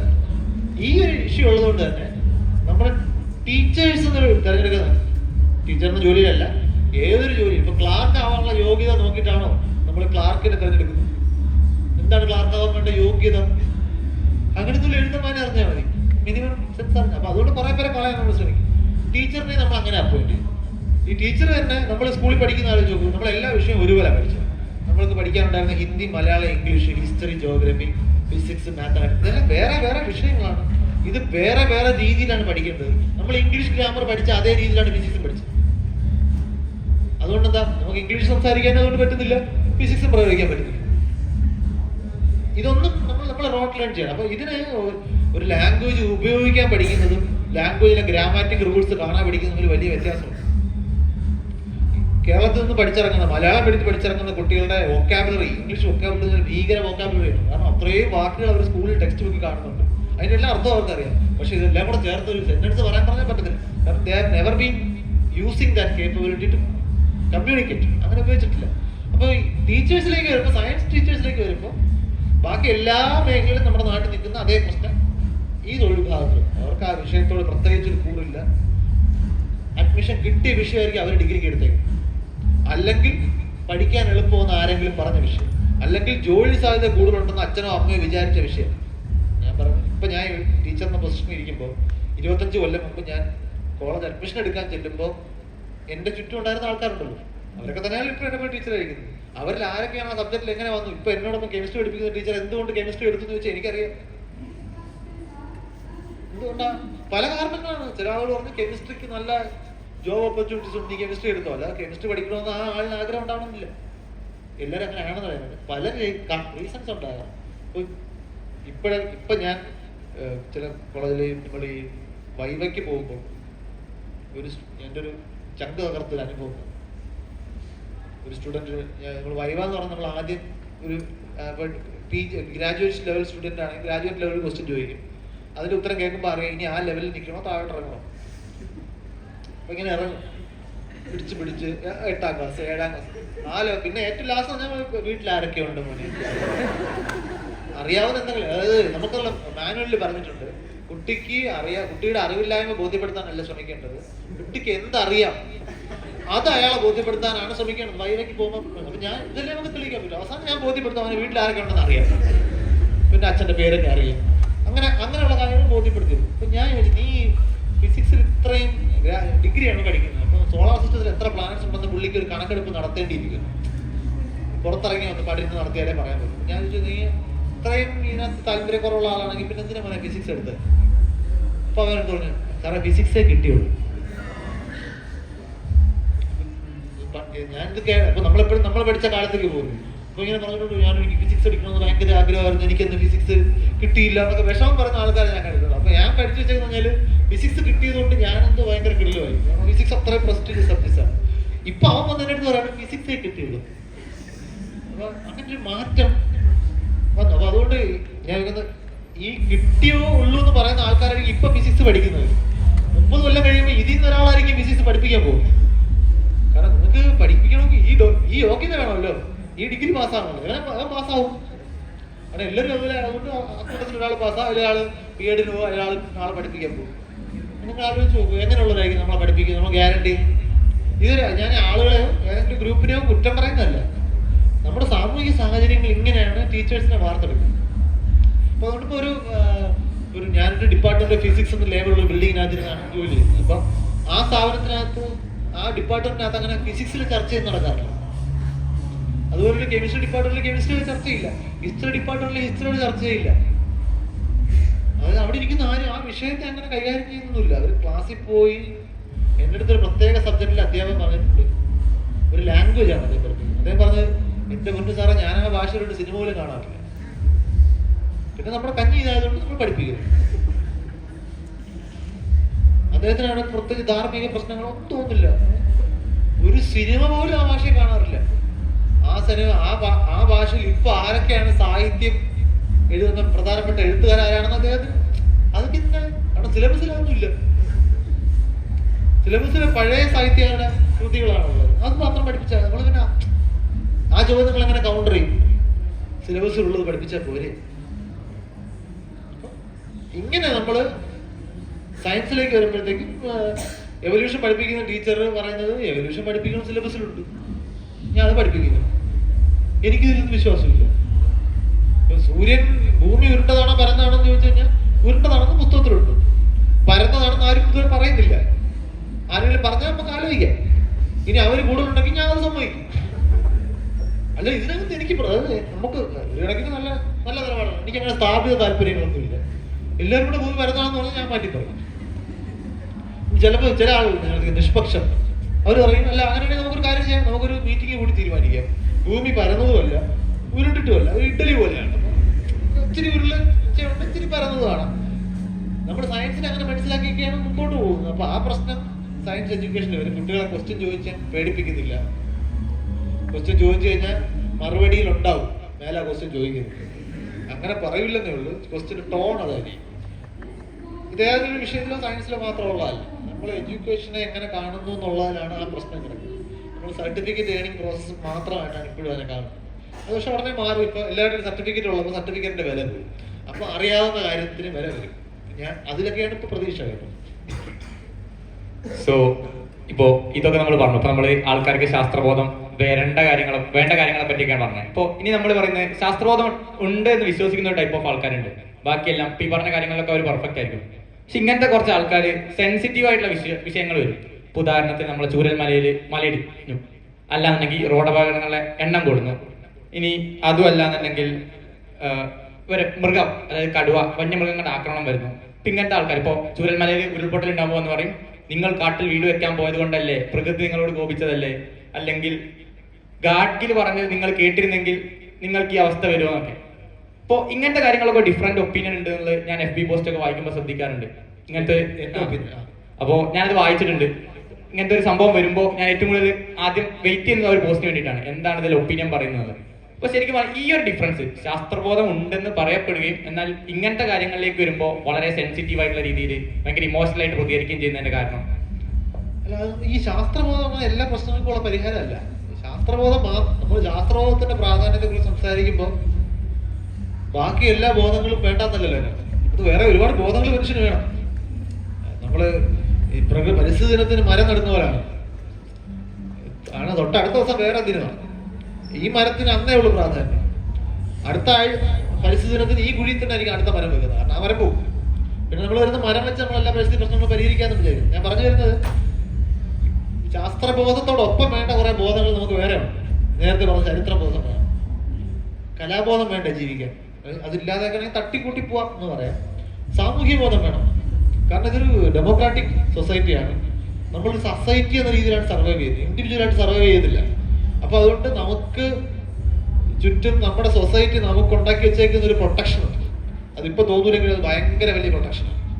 അതായത് നമുക്കൊരു പരിക്ക് പറ്റിയാൽ പോകാനൊരു ഹോസ്പിറ്റലില്ലേ, അത് ഈ സൊസൈറ്റി ഉണ്ടാക്കി വെച്ചേക്കുന്നത്. അപ്പോൾ നമുക്ക് തിരിച്ചു കൊടുക്കാനുണ്ട് സൊസൈറ്റിയോട്. അത് നമ്മുടെ സ്വാതന്ത്ര്യത്തിലുള്ള നമ്മൾ നിയന്ത്രിക്കുന്ന, അതായത് വേറൊരാളുടെ മുക്കിൻ തുമ്പിലാണ് നിങ്ങളുടെ സ്വാതന്ത്ര്യം അവസാനിക്കുന്നതെന്ന് പറയുന്നത്. സ്വാതന്ത്ര്യം അങ്ങനെ നിരുപാധികമല്ല, കണ്ടീഷൻ സപ്ലൈ ആണ്. വേറൊരാളുടെ സ്വാതന്ത്ര്യത്തിലോട്ട് കയറിക്കൊണ്ടല്ലോ നിങ്ങളുടെ സ്വാതന്ത്ര്യം വർക്ക് ചെയ്യുന്നത്. അപ്പൊ ഇത് നമ്മൾ അവയറായി, അത് നമ്മുടെ സാമൂഹ്യ ബോധമാണ്. ഈ സാമൂഹിക രാഷ്ട്രീയ ബോധം എന്ന് പറയുന്നത് നമ്മുടെ ഈ സമൂഹം എങ്ങനെയാണ് നടക്കേണ്ടത്, ആർക്കൊക്കെ ഗുണം ചെയ്യുന്ന രീതിയിലാണ് പ്രകൃതിയിൽ സമൂഹത്തിൽ തീരുമാനങ്ങൾ ഉണ്ടാകേണ്ടത്, ഇങ്ങനെ പല ബോധങ്ങളും കൂടെ ചേരുമ്പോഴാണ് as a social, political, biological animal എന്ന രീതിയിൽ ഒരു മനുഷ്യൻ സർവൈവ് ചെയ്യാം. ഇപ്പൊ ശാസ്ത്രബോധം എന്ന് പറയുന്നത് അതിന് പ്രത്യേകിച്ച് അങ്ങനെ നീതിബോധമോ ഒന്നുമില്ല. അതൊരു വളരെ ന്യൂട്രൽ ആയിട്ടുള്ള കാര്യകാരണ ബന്ധങ്ങളെ കുറിച്ചാണ് അത് ചിന്തിക്കുന്നത്. ഇതും തമ്മിലുള്ള ബന്ധം എന്താണ്, അത്രേ ഉള്ളൂ. അതായത് what is right, what is wrong, true or false, okay, അത് സയൻസിന് പറയാൻ പറ്റും. What is right or wrong എന്നൊക്കെ പറയുന്നത് പൊളിറ്റിക്കലാണ്, ഹിസ്റ്റോറിക്കലാണ്, അങ്ങനെ ഒരുപാട് കാര്യങ്ങളുടെ അടിസ്ഥാനത്തിലാണ് വരുന്നത്. ആ ബോധങ്ങൾ കൂടെ വരേണ്ടതുണ്ടെന്നാണ് ഞാൻ കരുതുന്നത്. എന്നെ സംബന്ധിച്ചുള്ള ശാസ്ത്രബോധം സെക്കൻഡറി ആണ്. നമുക്ക് ശാസ്ത്രബോധം കൊണ്ട് ഉണ്ടാക്കി നന്നാക്കേണ്ട സമൂഹം ഉണ്ടല്ലോ, ആ സമൂഹം അവിടെ ഉണ്ടാവണമെങ്കിൽ ആദ്യം വേണ്ട സാധനം സാമൂഹിക ബോധമാണ്. ഞാൻ അതുകൊണ്ടാണ് ഈ പരിസ്ഥിതി സംരക്ഷണത്തിന്റെ കാര്യത്തിൽ കുറച്ച് മാറിയ നിലപാടുകൾ എടുക്കുന്നത്. എന്റെ പ്രധാനപ്പെട്ട പ്രശ്നം മനുഷ്യൻ, അതാണ് ആദ്യം. മനുഷ്യർ അനിമൽ കോൺഫ്ലിക്റ്റിനെ കുറിച്ച് ചർച്ച ചെയ്യുമ്പോൾ ഞാൻ മനുഷ്യന്റെ കൂടെ നിന്നിട്ടാണ് ചർച്ച ചെയ്യുന്നത്, മറ്റതല്ല. അതിനർത്ഥം അനിമൽസിനെ മുഴുവൻ കൊല്ലാന്നുള്ളതല്ലല്ലോ. അത് ഇത് ഇപ്പോഴും ഓൾവേസ് എ ഗ്രേ ഏരിയ. ബ്ലാക്കോ വൈറ്റോ മാത്രം നമ്മൾ ചിന്തിച്ച് ശീലിച്ചു കഴിയുമ്പോൾ ആണ് ഈ പരിസ്ഥിതി സംരക്ഷണം നമ്മുടെ നാട്ടിൽ സംഭവിച്ചേക്കുന്ന അബദ്ധം. അതാണ് ഈ സ്കൂളിൽ പഠിപ്പിച്ച കാര്യം പറയുമ്പോൾ, ഞാൻ സ്കൂളിൽ പഠിച്ചത് എനിക്ക് വ്യക്തമായിട്ട് ഓർമ്മയുണ്ട്. മരങ്ങൾ മേഘങ്ങളെ തടഞ്ഞു നിർത്തി മഴ പെയ്യിപ്പിക്കുന്നതാണ് എൻ്റെ അടുത്ത് പറഞ്ഞത്. ഏത് കട്ടിച്ച് 40 അടി ഉയരമുള്ള മരം 3 കിലോമീറ്റർ അപ്പുറത്തുള്ള മഴ മേഘത്തെ തടഞ്ഞു നിർത്തും. പിന്നെ ഭൂമിയുടെ ശ്വാസകോശം ആമസോൺ കാടാണെന്നാണ് പറഞ്ഞത്. എന്നാൽ ഈ കാട്ടിൽ നിന്നാണ് ഓക്സിജൻ, ഭൂമിയുടെ അന്തരീക്ഷത്തിലുള്ള ഓക്സിജൻ മുഴുവൻ മരങ്ങളാണ് പുറത്തേക്ക് വിടുന്നത്. എങ്ങനെ? മരങ്ങൾ അന്തരീക്ഷത്തിൽ നിന്നും കാർബൺ ഡൈ ഓക്സൈഡ് വലിച്ചെടുക്കുന്നു, ഫോട്ടോസിന്തസിസ് ചെയ്യുന്നു, ഓക്സിജൻ പുറത്തേക്ക് വിടുന്നു. അങ്ങനെ അറ്റ്മോസ്ഫിയറിൽ ഓക്സിജൻ ഉണ്ടായെന്നാണ് സ്കൂളിൽ ഞാൻ പഠിച്ചത്. എന്നിട്ട് പിന്നെ പഠിക്കുന്നുണ്ട്, അറ്റ്മോസ്ഫിയറിൽ 24% ഓക്സിജനാണ്, കാർബൺ ഡൈ ഓക്സൈഡ് 0.018% ആണ്. 0.018% മാത്രമുള്ള കാർബൺ ഡൈ ഓക്സൈഡ് വലിച്ചെടുത്ത് 24% ഓക്സിജൻ പുറത്തേക്ക് വിടുന്ന ആ മെക്കാനിസം എന്താണ്? ഇത് മറ്റേത് പറഞ്ഞില്ല, സെൽ റെസ്പിറേഷൻ എന്ന സംഗതിയുണ്ട്. മരങ്ങൾ പുറത്തേക്ക് വിടുന്ന ഓക്സിജൻ മരങ്ങൾ തന്നെ എടുക്കും. ഇങ്ങനെയൊക്കെയാണ് നമ്മൾ സംഗതി ഉണ്ടാക്കി വെച്ചേക്കുന്നത്. അതിന്റെ ഒരു പ്രശ്നമുണ്ട്, അത് അഡ്രസ് ചെയ്യാൻ കൂടി വേണ്ടിയിട്ടാണ് ഞാൻ ഇത്തരം നിലപാടുകൾ കുറച്ചുകൂടി വോക്കലായിട്ട് എടുക്കുന്നത്.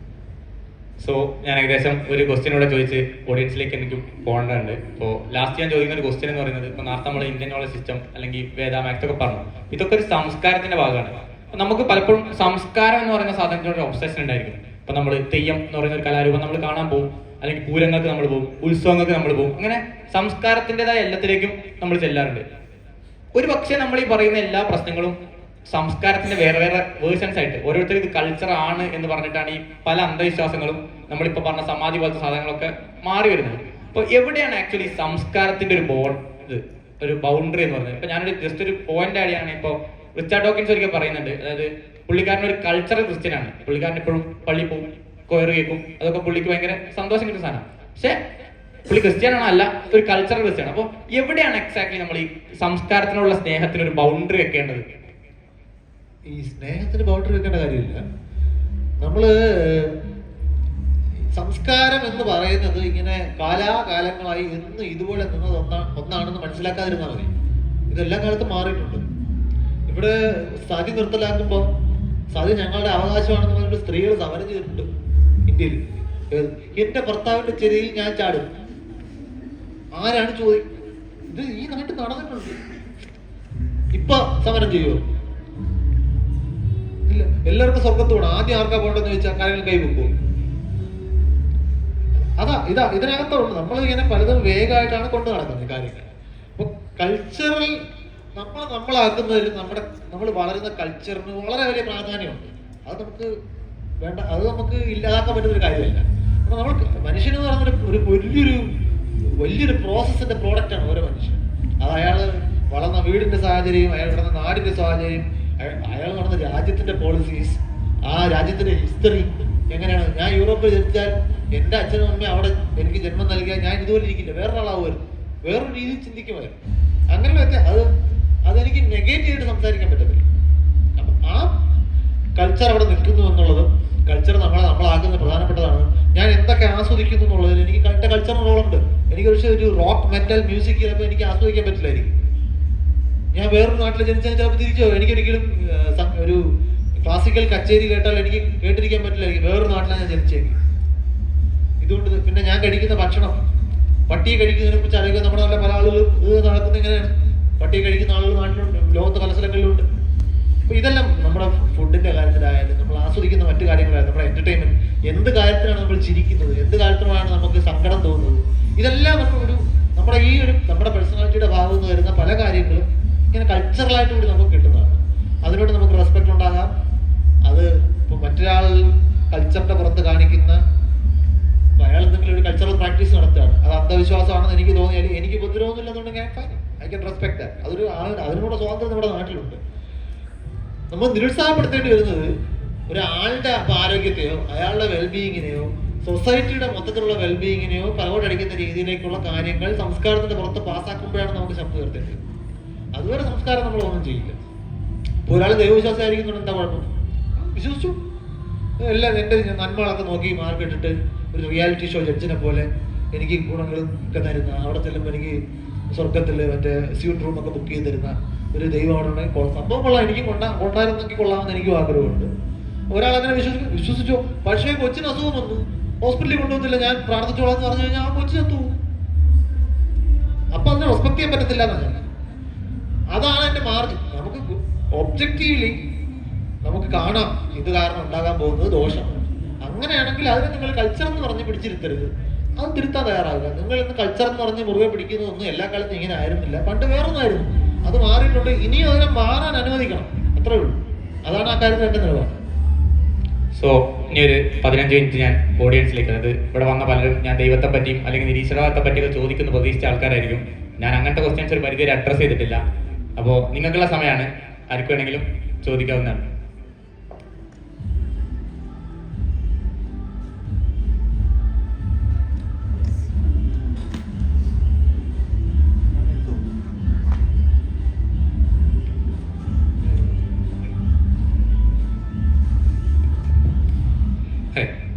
എനിക്കൊരു ഡൗട്ട് ഉണ്ടായിരുന്നു. ഞാൻ സാറിൻ്റെ കുറച്ച് ഫൈൻ ട്യൂണിങ് ആർഗ്യുമെൻ്റ് 2-3 വീഡിയോസ് ആയിട്ടുണ്ട്. അപ്പോൾ അതിൻ്റെ എനിക്ക് കറക്റ്റ് സ്റ്റാൻഡിൽ ഒരു ചെറിയ കൺഫ്യൂഷൻ ഉണ്ട്, അപ്പോൾ ഒന്ന് ക്ലിയർ ചെയ്യാനായിരുന്നു. അപ്പോൾ സാർ അതിൽ കൺക്ലൂഡ് ചെയ്യുന്നത്, ഇപ്പോൾ അബ്ജക്റ്റീവ് റീസണിങ് വെച്ച് നോക്കുകയാണെങ്കിൽ ഫൈൻ ട്യൂണിങ് ആർഗ്യുമെൻ്റ് ദൈവത്തിനുള്ള തെളിവെല്ലാം എന്നാണോ കൺക്ലൂഡ് ചെയ്യുന്നത്, അല്ലെങ്കിൽ അത് ബേസിക്കലി ആ ഒരു ആർഗ്യുമെന്റ് അനലൈസ് ചെയ്യുമ്പോൾ അത് നിരീശ്വരവാദത്തിനുള്ള തെളിവായിട്ടാണോ കൺസിഡർ ചെയ്യുന്നത്? നിരീശ്വരവാദത്തിന് അങ്ങനെ തെളിവിന്റെ ആവശ്യമില്ല. കാരണം നിങ്ങൾ ഒരു കാര്യം ഉണ്ട് എന്ന് പറയുമ്പോഴാണ് അതിന് തെളിവ് ആവശ്യം. ഇല്ല എന്ന് നിങ്ങൾക്ക് തെളിവില്ല കണ്ടുപിടിക്കാൻ പറ്റുന്നില്ല. പഴയ ഒരു കലാഭവന്റെ ഒരു സ്കിറ്റ് ഉണ്ട്. കലാഭവന്റെ സ്കിറ്റിൽ അത് മറ്റേ പഴയ ആക്ടറുടെ സൈൻതീനാണ് അത് വരുന്നത്. അതായത് ഒരു കോടതിയിൽ ഒരു കേസ് നടക്കുകയാണ്. വക്കീൽ ഇയാളടുത്ത് ചോദിക്കും, നിങ്ങൾ നിങ്ങളുടെ ഭാര്യയെ തല്ലാറുണ്ടോ? ഇല്ല. പറയും, അങ്ങനെ കള്ളം പറയരുത്, നിങ്ങൾ നിങ്ങളുടെ ഭാര്യയെ തല്ലുന്നത് കണ്ട് അവരുടെ കരച്ചിൽ കേട്ട 3 സാക്ഷികൾ കോടതിയിൽ ഹാജരുണ്ട്. അപ്പൊ അയാൾ പറയും, എന്റെ ഭാര്യയുടെ കരച്ചിൽ കേൾക്കാത്ത 150 സാക്ഷികളെ ഞാൻ കൊണ്ടുവരും, അതുകൊണ്ട് കോടതി എന്നെ വെറുതെ വിടും. ഇത് നടക്കില്ല. കണ്ടില്ല എന്ന് പറയുന്നത് നടന്നില്ല എന്നതിന്റെ തെളിവല്ല. ഞാൻ പറഞ്ഞ ഈ ഐ വിറ്റ്നസ് ടെസ്റ്റിമോണി സയൻസിൽ ഒരു സ്ട്രോങ് ടെസ്റ്റിമോണി അല്ല. ഞാൻ പറഞ്ഞത് it is always burden of proof എന്ന് പറയും. ഒരു കാര്യം ഉണ്ട് എന്ന് പറയുന്ന ആളാണ് അത് ഉണ്ട് എന്ന് തെളിയിക്കേണ്ടത്. അല്ലെങ്കിൽ ഉണ്ട് എന്ന് പറയുന്നതിനാണ് തെളിവ്. ഇല്ല എന്ന് പറഞ്ഞാൽ അതിനകത്ത് ഡീഫോൾട്ട് പൊസിഷനാണ്. ബാക്കി ഇപ്പൊ നമുക്ക് എല്ലാവർക്കും ദൈവം ഇല്ല ഇല്ല എന്ന് പറയേണ്ടി വരുന്നത് നമ്മൾ ജനിക്കുമ്പോൾ തൊട്ടേ ഈ വാക്ക് കേൾക്കുന്നത് ദൈവം ദൈവം ദൈവം ആൾക്കാർ പറയുന്നത് നമ്മൾ കേൾക്കുന്നത് കൊണ്ടാണ് അത് ഇല്ല എന്ന് പറഞ്ഞൊരു ക്വസ്റ്റ്യൻ. നിങ്ങൾ ഇതുവരെ കേട്ടിട്ടില്ലാത്തൊരു സംഗതി ഇല്ല എന്ന് ഞാൻ പറഞ്ഞാൽ നിങ്ങൾക്ക് അതിനകത്ത് ഒന്നും തോന്നത്തില്ല. അതില്ല എന്നല്ലല്ലോ. അപ്പൊ നമ്മൾ ചോദിക്കും അതെന്താ ഉണ്ട് എന്ന് പറയുന്നത്, അല്ലെങ്കിൽ ഉണ്ട് എന്ന് പറയുന്ന സംഗതി എവിടെയാണുള്ളത്, അതിന്റെ ആട്രിബ്യൂട്ട്സ് നമ്മൾ അന്വേഷിക്കും. അപ്പൊ ഫൈൻ ട്യൂണിംഗ് എന്ന് പറയുന്നത് from the human perspective the physical parameters of the universe looks fine tuned. അത് ശരിയാണെങ്കിൽ അതിന്റെ കൺക്ലൂഷൻ ഇതാണ്, they look fine tuned. അതിന് പിന്നിൽ there is necessarily a creator എന്നതിന് തെളിവില്ല.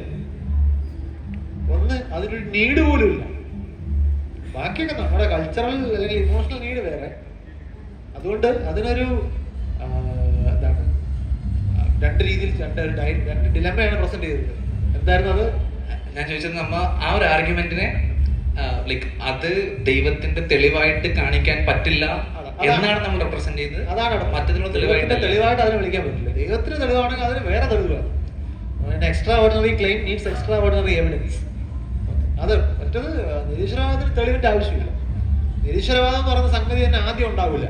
ഈശ്വരൻ ഉള്ളിടത്ത് നിരീശ്വരവാദം ഉണ്ടാവില്ല. ഈശ്വരനെ കുറിച്ച് ഒരാൾ പറയുമ്പോഴാണ് വേറൊരാൾക്ക് തെളിവില്ലാത്തത് കൊണ്ട് നിരീശ്വര നിലപാടെടുക്കാൻ പറ്റും.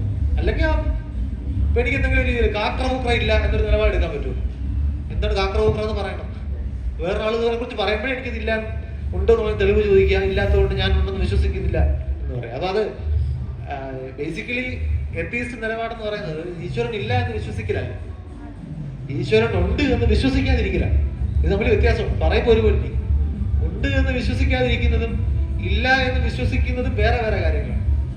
ഇല്ല എന്ന് വിശ്വസിക്കുന്ന മറ്റെല്ലാ വിശ്വാസം പോലെ വിശ്വാസം, ഉണ്ട് എന്ന് വിശ്വസിക്കാതിരിക്കണം. അപ്പൊ ചില ആളുകളെങ്കിലും പറയും ദൈവം ഇല്ല എന്ന് വിശ്വസിക്കുന്ന ഒരു വിശ്വാസമല്ല. അങ്ങനെയാണെങ്കിൽ ഞാൻ സ്ഥിരം ഉപയോഗിക്കുന്ന രൂപമുണ്ട്, സ്റ്റാമ്പ് കളക്ട് ചെയ്യാതിരിക്കുന്നതും ഹോബിയാണെന്ന് പറയുന്നത്. അങ്ങനെ സ്റ്റാമ്പ് കളക്ട് ചെയ്യുന്ന ഹോബിയാണ്. എന്റെ ഹോബി സ്റ്റാമ്പ് കളക്ട് ചെയ്യാതിരിക്കുന്നതാണ്. അതിനർത്ഥമില്ല. അതുകൊണ്ട് atheism basically means you don't believe there is A God. Doesn't mean you believe there is no God. അങ്ങനല്ല. You believe there is no God എന്നാണ് വിശ്വാസം. You don't believe there is a God. അതാണ് fine tuning ആർഗ്യുമെന്റിൽ നിന്നുള്ള take away.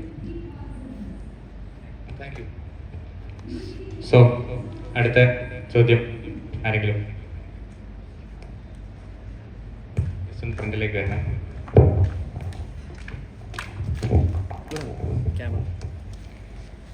ചോദ്യം എന്താണെന്ന് വെച്ചാൽ ഇപ്പോൾ നമ്മുടെ ഭരണകൂടം തന്നെ പലതരത്തിലുള്ള അന്ധവിശ്വാസങ്ങൾ അല്ലെങ്കിൽ പലതരത്തിലുള്ള ആൾക്കാർ അവർ യൂസ് ചെയ്യാണ്. പല പൊളിറ്റിക്കൽ ആവശ്യത്തിന് വേണ്ടിയിട്ട് ആൾക്കാരുടെ വിശ്വാസത്തെ യൂസ് ചെയ്യുന്ന ഒരു അവസ്ഥയുണ്ട്. അപ്പോൾ അതിനെ പൊളിറ്റിക്കലി റെസിസ്റ്റ് ചെയ്യാൻ കുറച്ചുകൂടി എളുപ്പമാണ്. അതാണ് നമ്മൾ ഭൂരിഭാഗം സമയത്ത് ചെയ്തുകൊണ്ടിരിക്കുന്നത്. കാരണം ഇന്ത്യൻ സാഹചര്യത്തിൽ അതിനെ ശാസ്ത്രം പറഞ്ഞ് പ്രതിരോധിക്കുക എന്ന് പറയുന്നത് കുറച്ച് ബുദ്ധിമുട്ടാണ്. എങ്ങനെയാണ് അതിനെ ശാസ്ത്രം പറഞ്ഞ് പ്രതിരോധിക്കുക? എങ്ങനെയാണ് ഈ ശാസ്ത്രബോധം ആൾക്കാരിലേക്ക് ഒളിച്ചു കിടത്താൻ പറ്റും? എന്നത് പ്രതിരോധിക്കാൻ വേണ്ടി ഇന്ന കാര്യങ്ങൾ മാത്രമായിട്ട് പറയാൻ ആലോചിക്കില്ല. പ്രതിരോധിക്കാൻ എന്തൊക്കെ പറയാം?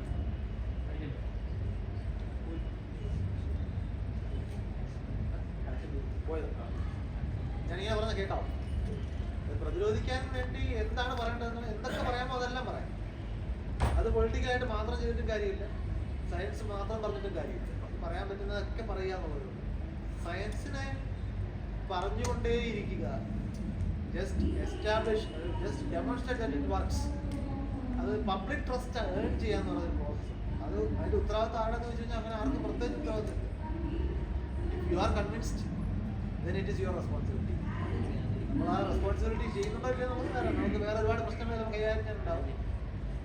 എനിക്ക് വേറെ പ്രശ്നങ്ങളുണ്ടെങ്കിൽ ചിലപ്പോൾ ഫോക്കസ് ഷിഫ്റ്റ് ആയി പോയിരിക്കും, അത് വേറെ കാര്യം. As a social animal in a democratic society നമ്മുടെ ഓരോരുത്തരുടെ ഉത്തരവാദിത്തം. If I am convinced that this is the right thing, then let me try propagating that idea. If you are convinced, you try it. If you are able to do it, do it. അതേ എനിക്ക് പറയാനുള്ളൂ. ഇനി ആർക്കെങ്കിലും ചോദ്യങ്ങൾ? കേരളത്തിലെ 80s movement പല രൂപത്തിലേക്കും മുന്നോട്ട് പോയിക്കൊണ്ടിരിക്കുകയാണ്. 80s മൂവ്മെന്റിൽ തന്നെ ഒരു ദൈവം ഉണ്ടായി വന്നുകൊണ്ടിരിക്കുകയാണ് എൻ്റെ അഭിപ്രായത്തിൽ. അപ്പം ഇവര് പല നിലപാടുകൾ എടുക്കുന്നുണ്ട്. ഇപ്പോൾ CA/NRC ആയിട്ട് ബന്ധപ്പെട്ട് അല്ലെങ്കിൽ ഇസ്ലാമോഫോബിയ ഉണ്ടോ ഇല്ലയോ, മുസ്ലിങ്ങളിലാണോ കൂടുതൽ തീവ്രവാദം, ഇത്തരത്തിലുള്ള രാഷ്ട്രീയം ഒരുപാട് ആവശ്യമുള്ള, രാഷ്ട്രീയമായ ചിന്ത ആവശ്യമുള്ള വിഷയങ്ങൾ പോലും കേരളത്തിലെ എസൻസ് അങ്ങോട്ടും സമ്മേളനം നടത്തി വലിയ വലിയ നിലപാടുകൾ എടുക്കുകയും അതിനെക്കുറിച്ച് ആളുകളെ ബോധവൽക്കരിക്കുകയും ഒക്കെ ചെയ്യുന്നു. പക്ഷെ അതിലൊക്കെ ഒരു അപകടം ഒളിച്ചിരിക്കുകയും ചെയ്യുന്നുണ്ടെന്ന് തിരിച്ചറിഞ്ഞ ആളാണ് സർ എന്നുള്ളതുകൊണ്ട് ചോദിക്കാം, എന്താണ് കേരളത്തിലെ ഇന്നത്തെ ഈ രവിചന്ദ്രൻ അനുയായികൾ നടത്തിക്കൊണ്ടിരിക്കുന്ന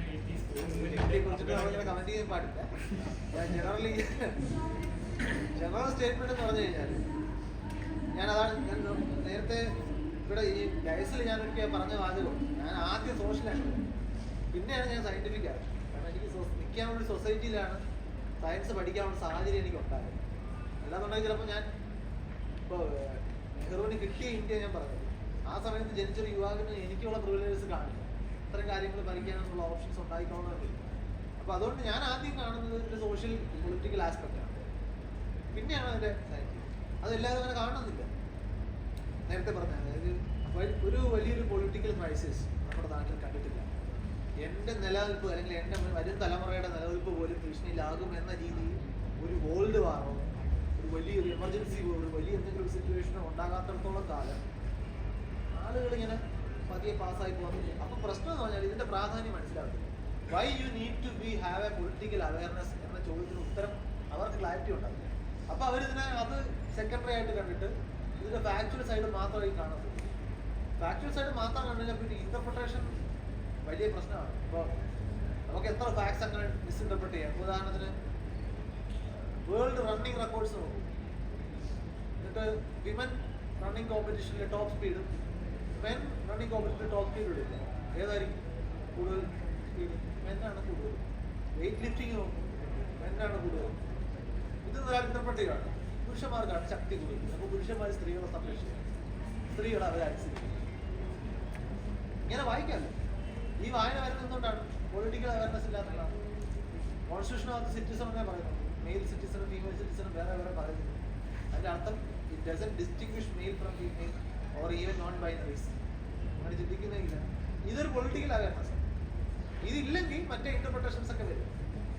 അത് ഈവൻ അൺഫോർച്ചുനേറ്റ്ലി ഈ ആർഗ്യുമെന്റ് ബൈ ചെയ്യുന്ന ആൾക്കാർ തിരിച്ച് ജെൻഡർ ഇക്വാലിറ്റിക്ക് വേണ്ടി വാദിക്കുന്ന ആളുകളും ഇതിങ്ങനെ വിശ്വസിച്ചിട്ടുണ്ട്. പൊളിറ്റിക്കൽ ഇക്വാലിറ്റി അല്ല, ബയോളജിക്കൽ ഇക്വാലിറ്റി ആണെന്നൊക്കെ വിചാരിക്കുന്ന ആൾക്കാരുണ്ട്. അത് അതിൻ്റെ മറുവശമാണ്. You should be able to distinguish the realm in which things are being spoken. അത് പൊളിറ്റിക്കലാണോ എക്കണോമിക്കലാണോ സയന്റിഫിക് ആണോ ഇതറിയില്ല. Scientific in the sense natural scientific ആണോ എന്നാണോ എന്നറിയണം. അത് മാത്രം എനിക്ക് എന്ത് പറയാം. സോഷ്യൽ അവയർനെസ്സിന്റെ പുറത്താണ് ബാക്കി കാര്യങ്ങൾ. ഞാൻ സയൻസ് സംസാരിക്കുന്നത് സയൻസ് ഫോർ സൊസൈറ്റിയാണ്, തിരിച്ചല്ല. സയൻസ് വളർത്താൻ വേണ്ടി ഒരു സൊസൈറ്റി അല്ല എൻ്റെ ഉദ്ദേശം. സൊസൈറ്റി നന്നാവാൻ വേണ്ടിയുള്ള സയൻസാണ് എൻ്റെ. അപ്പോൾ അതാണ് എൻ്റെ പേഴ്സണലി എൻ്റെ സ്റ്റാൻഡ്. അതാണ്. ഒരു ക്വസ്റ്റ്യൻ കൂടെ നമുക്ക് കിട്ടാം. ഒരു ക്വസ്റ്റ്യൻ കൂടെ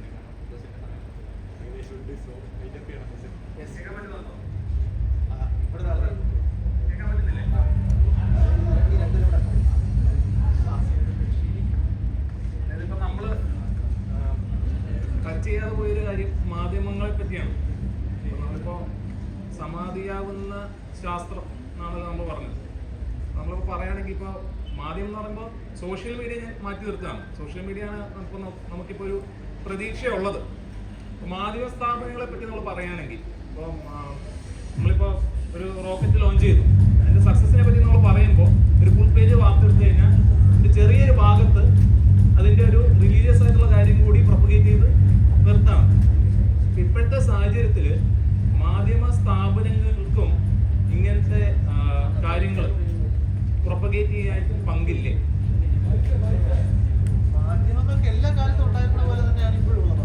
അത് കൂടിയിട്ട് കുറച്ചില്ല. പക്ഷെ മാധ്യമങ്ങൾക്ക് ഇപ്പം വരുന്ന മാറ്റം എന്ന് പറയുന്നത് എന്താണ് ന്യൂസ് എന്നതിൻ്റെ ഡെഫിനിഷൻ മാറി. ഇപ്പോൾ കൂടുതൽ സ്റ്റോറീസാണ് വരുന്നത്. ഫാക്ട് ചെക്കിങ്ങോ പ്രൂഫ് റീഡിങ്ങോ പോലും ഇല്ല. പറഞ്ഞു കഴിഞ്ഞാൽ പല ഓൺലൈൻ മാധ്യമങ്ങളിലേക്കൊക്കെ വരുമ്പോൾ, മീൻസ് മുഖ്യധാര മാധ്യമങ്ങളുടെ ഓൺലൈൻ വെർഷനിലേക്ക് വരുമ്പോൾ ഗ്രാമറോ സ്പെല്ലിങ്ങോ പോലും ഇല്ലാത്ത ന്യൂസുകളാണ് വരുന്നത്. അത് പണ്ടങ്ങനെ സംഭവിക്കില്ല. കാരണം പലതവണ പല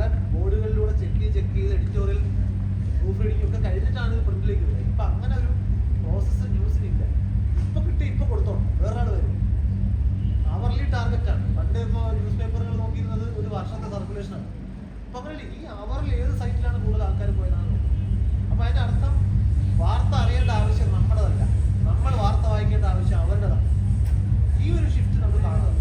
അപ്പൊ അങ്ങനെ വരുമ്പോൾ നമ്മുടെ വികാരങ്ങളെയോ നമ്മുടെ വീക്ക്നെസ്സുകളെയോ ഒക്കെ ചൂഷണം ചെയ്യുന്ന രീതിയിൽ അവർ വർക്ക് ചെയ്യും.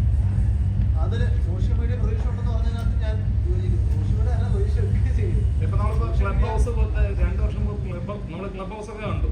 അതിനകത്തൊക്കെ ഞാൻ അതിനെ തള്ളി പറഞ്ഞതല്ല. അല്ല, അങ്ങനത്തെ നല്ല അതിനെ പോസിറ്റീവായിട്ട് ഇപ്പൊ സോഷ്യൽ മീഡിയ അതിനെ പോസിറ്റീവായിട്ട് കൊണ്ടുപോകുന്നുണ്ട്. ഇപ്പൊ ആ ഒരു ആസ്പെക്ട് ആണ്. സോഷ്യൽ മീഡിയക്ക് നമ്മൾ കാണാത്തൊരു സൈഡ് ഉണ്ട്. അതായത് സോഷ്യൽ മീഡിയ ഫിൽറ്റഡ് ആണ്, ഒരു എക്കോ ചേമ്പറിനകത്ത് നിൽക്കുന്നവരാണ്. ഞാൻ കാണുന്ന വാർത്തകളായിരിക്കില്ല വേറൊരാൾ കാണും.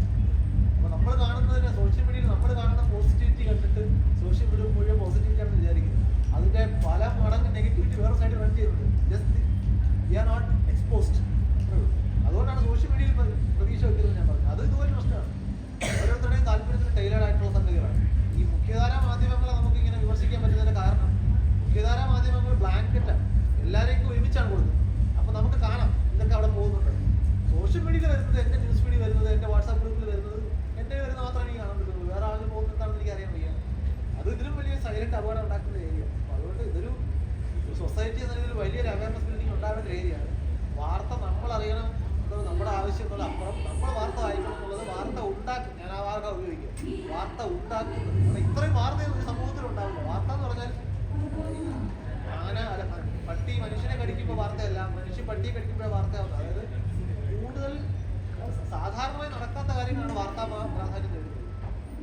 അങ്ങനെ ഒരു നാട്ടിൽ എത്ര അസാധാരണ സംഭവങ്ങൾ ഉണ്ടാവും. ഇപ്പൊ അങ്ങനെയല്ലല്ലോ, ഓരോ മിനിറ്റിലും ബ്രേക്കിംഗ് ന്യൂസാ. അങ്ങനെയൊന്നും ഉണ്ടാവില്ല. It's unnatural.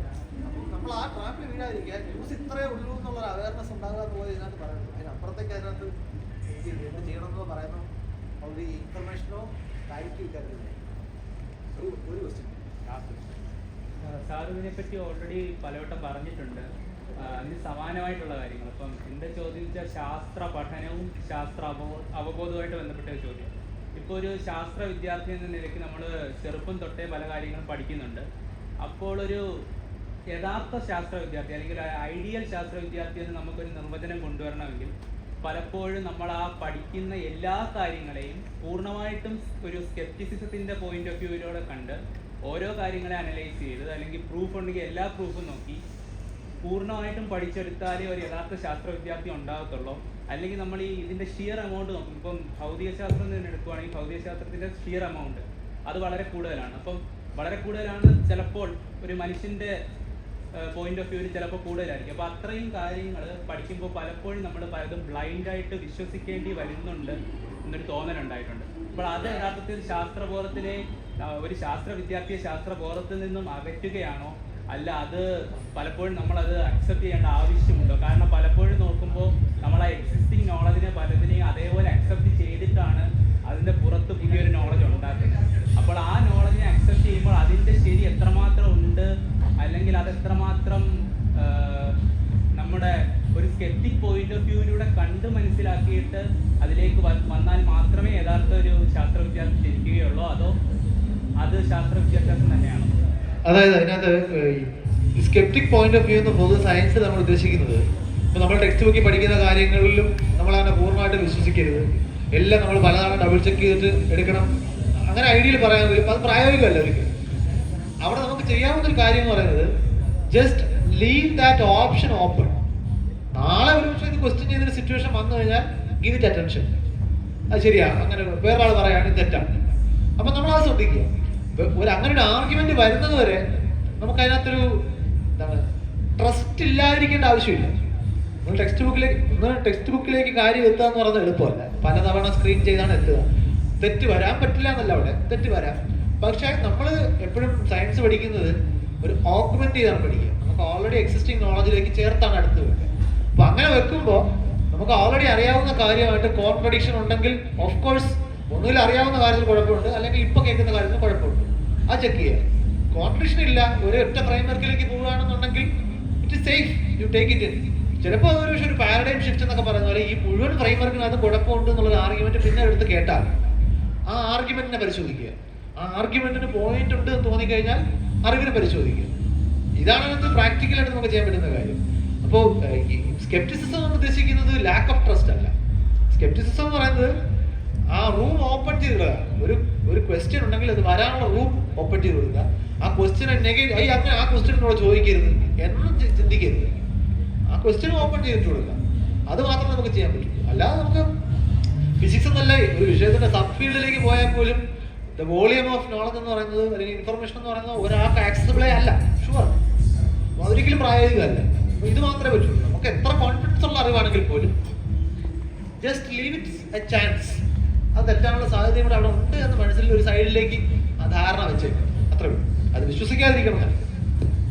സോ ഞാൻ സമയത്തിൻ്റെ ഒരു കാരണം വലിയൊരു നന്ദിയൊന്നും ഞാൻ പറയുന്നില്ല. പക്ഷേ ഈ ഒരു സെഷൻ നമ്മൾ ഭയങ്കരമായിട്ട് എൻജോയ് ചെയ്തിട്ടുണ്ടായിരുന്നു. ആസ് എ ഇൻ്റർവ്യൂവർ ഞാൻ ഒരുപാട് ഓപ്പണായിട്ട്, കാരണം നമ്മൾ ഒരുപാട് കാലം ഫോളോ ചെയ്യുന്ന ഒരാളോട് ഒരുപാട് ചോദ്യങ്ങൾ നേരിട്ട് ചോദിക്കാൻ പറ്റുക എന്ന് പറയുന്നത് തന്നെ ഭയങ്കര ഒരു നല്ല കാര്യമായിട്ട് എനിക്ക് തോന്നുന്നു. സോ എല്ലാവരും ഇത്രയും ആൾക്കാരും വന്നു, ചോദ്യങ്ങളും ഒരുപാട് പേര് ചോദിച്ചു. എല്ലാവർക്കും താങ്ക്സ്. വൈസാഖ് നമ്പി സാറിന് പ്രത്യേക ഒരു താങ്ക്സ് നമ്മുടെ ഇൻവിറ്റേഷൻ സ്വീകരിച്ചുകൊണ്ട് എത്തിയതിന്. So that's all.